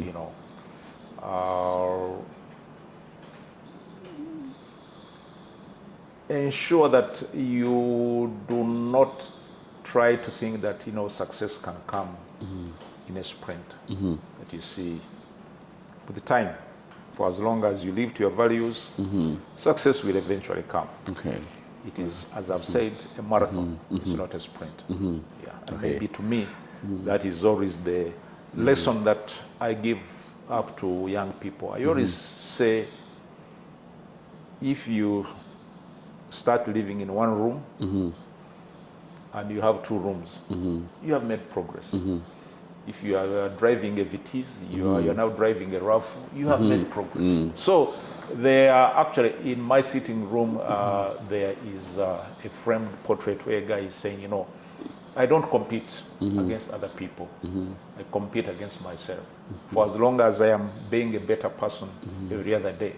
Then, because you see, I tell some of the kids, you see, you're not going to compete with some. I mean, I've had some kids here come to do clerkship when they are driving. I drove my first car after working for 5 years. You see, so are you going to compete with a kid whose parents you don't even know? Yeah. Yeah. Those of us who are coming from villages, you had maybe to take care of your siblings, pay their school fees and the kind of thing. And this kid is, the father is paying school fees for everyone. He's just caring about himself or herself. So I have always said, just look at yourself. If you have made a step from A to B, you have done very well. Yeah, start. Actually, I was listening, I think, yesterday, on some podcast, I said that comparison is a thief of happiness.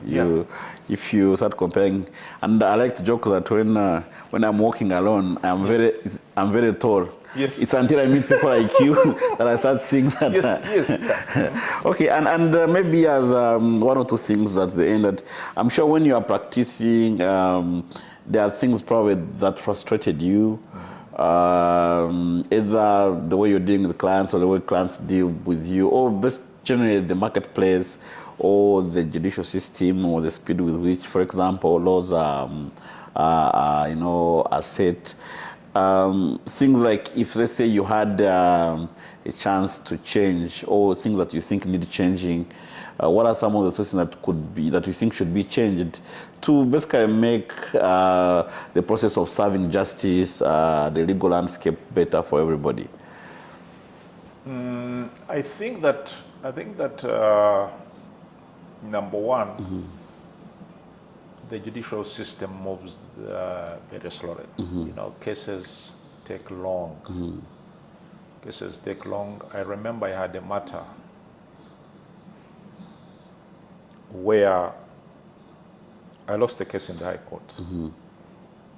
And the case hadn't even started. I mean, in law, I had applied for leave to appear and defend, and the judge denied me leave and gave judgment to the other party.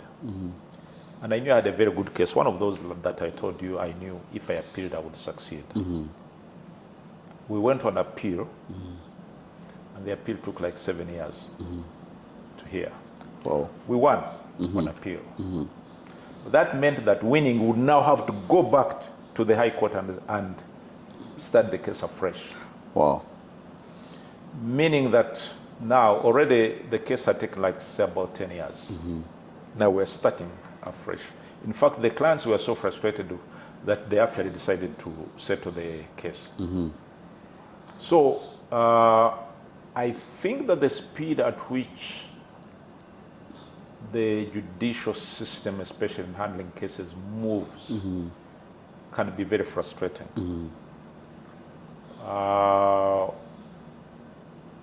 So there's a need for more speed, and I remember, and here I won't. I mean, I can't even mention names because I remember when Justice Uganda Ntende and Justice Bamwine were in the commercial court.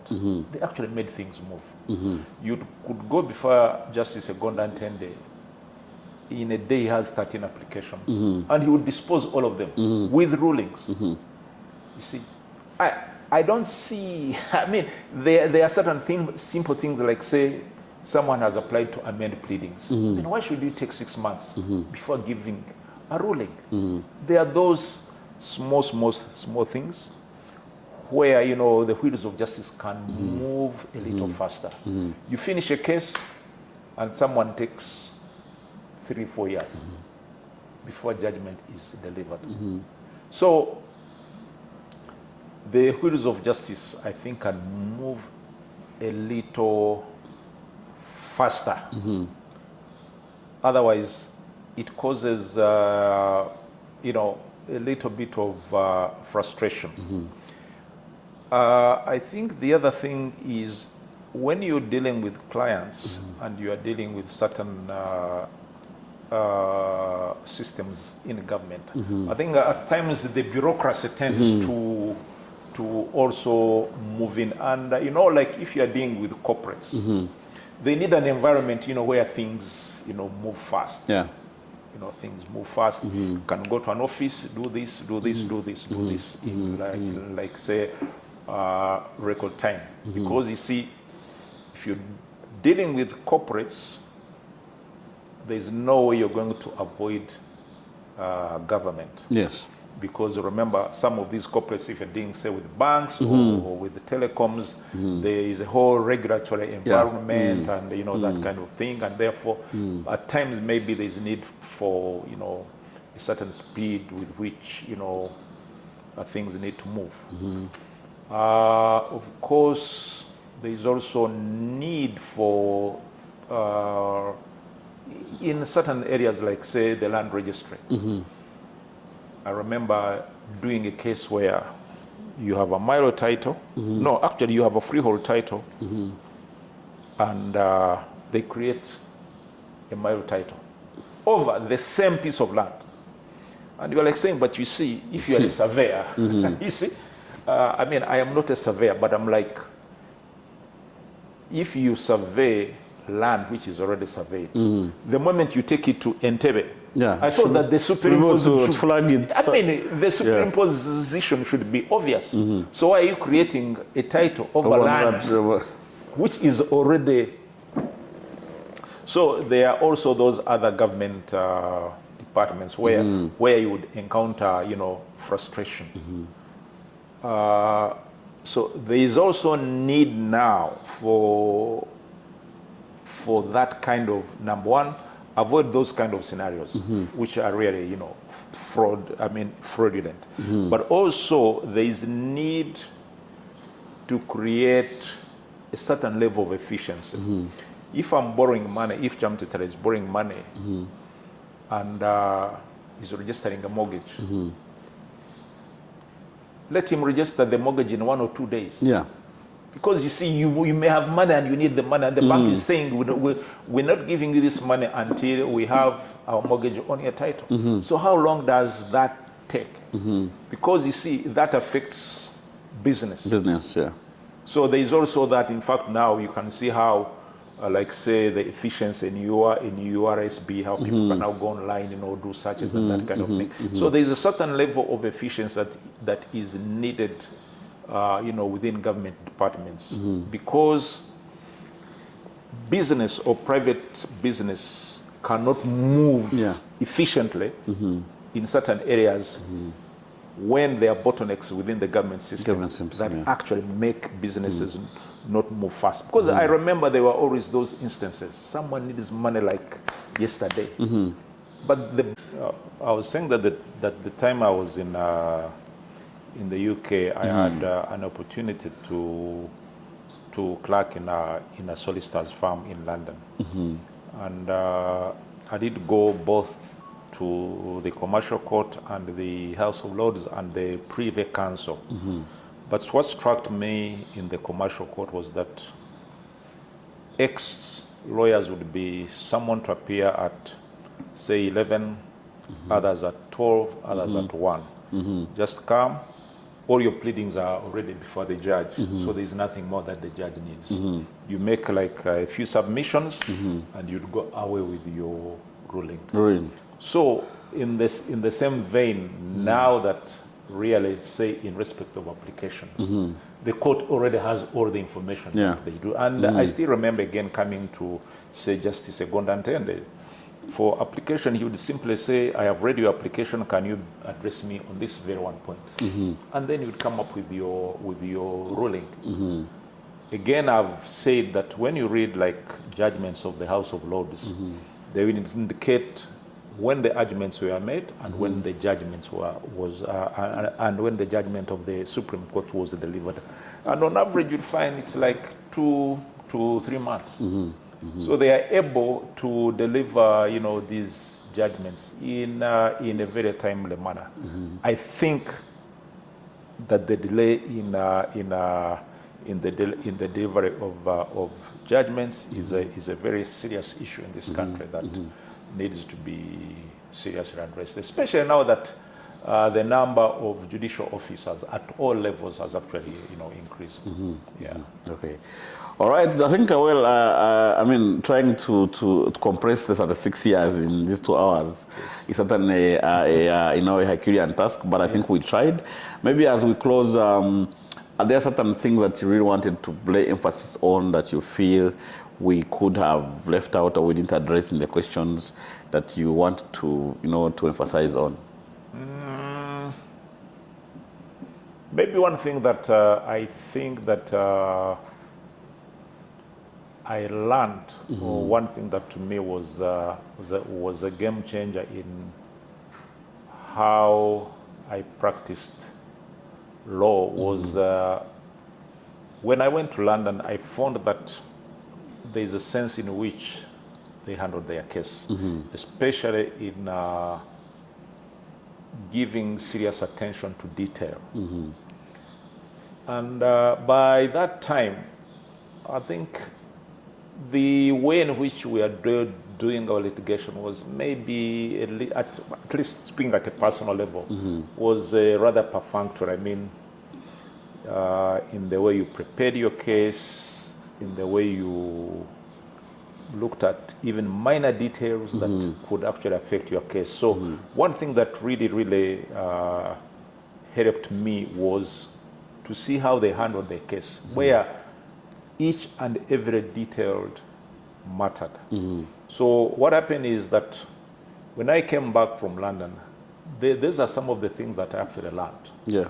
For example, I learned that it was not necessary for you to sit down with a client and they give you a story when maybe the file that has the finer details is sitting with them in their offices. Then you come, you do the case, based on the story. And then a client comes say, but you see, we lost this case, but there was this document. He said, but you never gave me the document.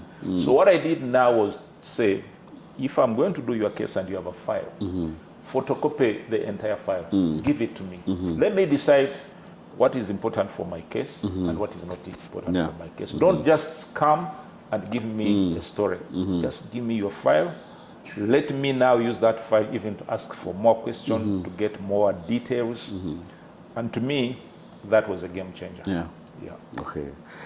All right, great. Thanks a lot. Thanks a lot for your time. It was a great meeting. And of course, I hope we can invite you again in a few months ahead and talk about more things.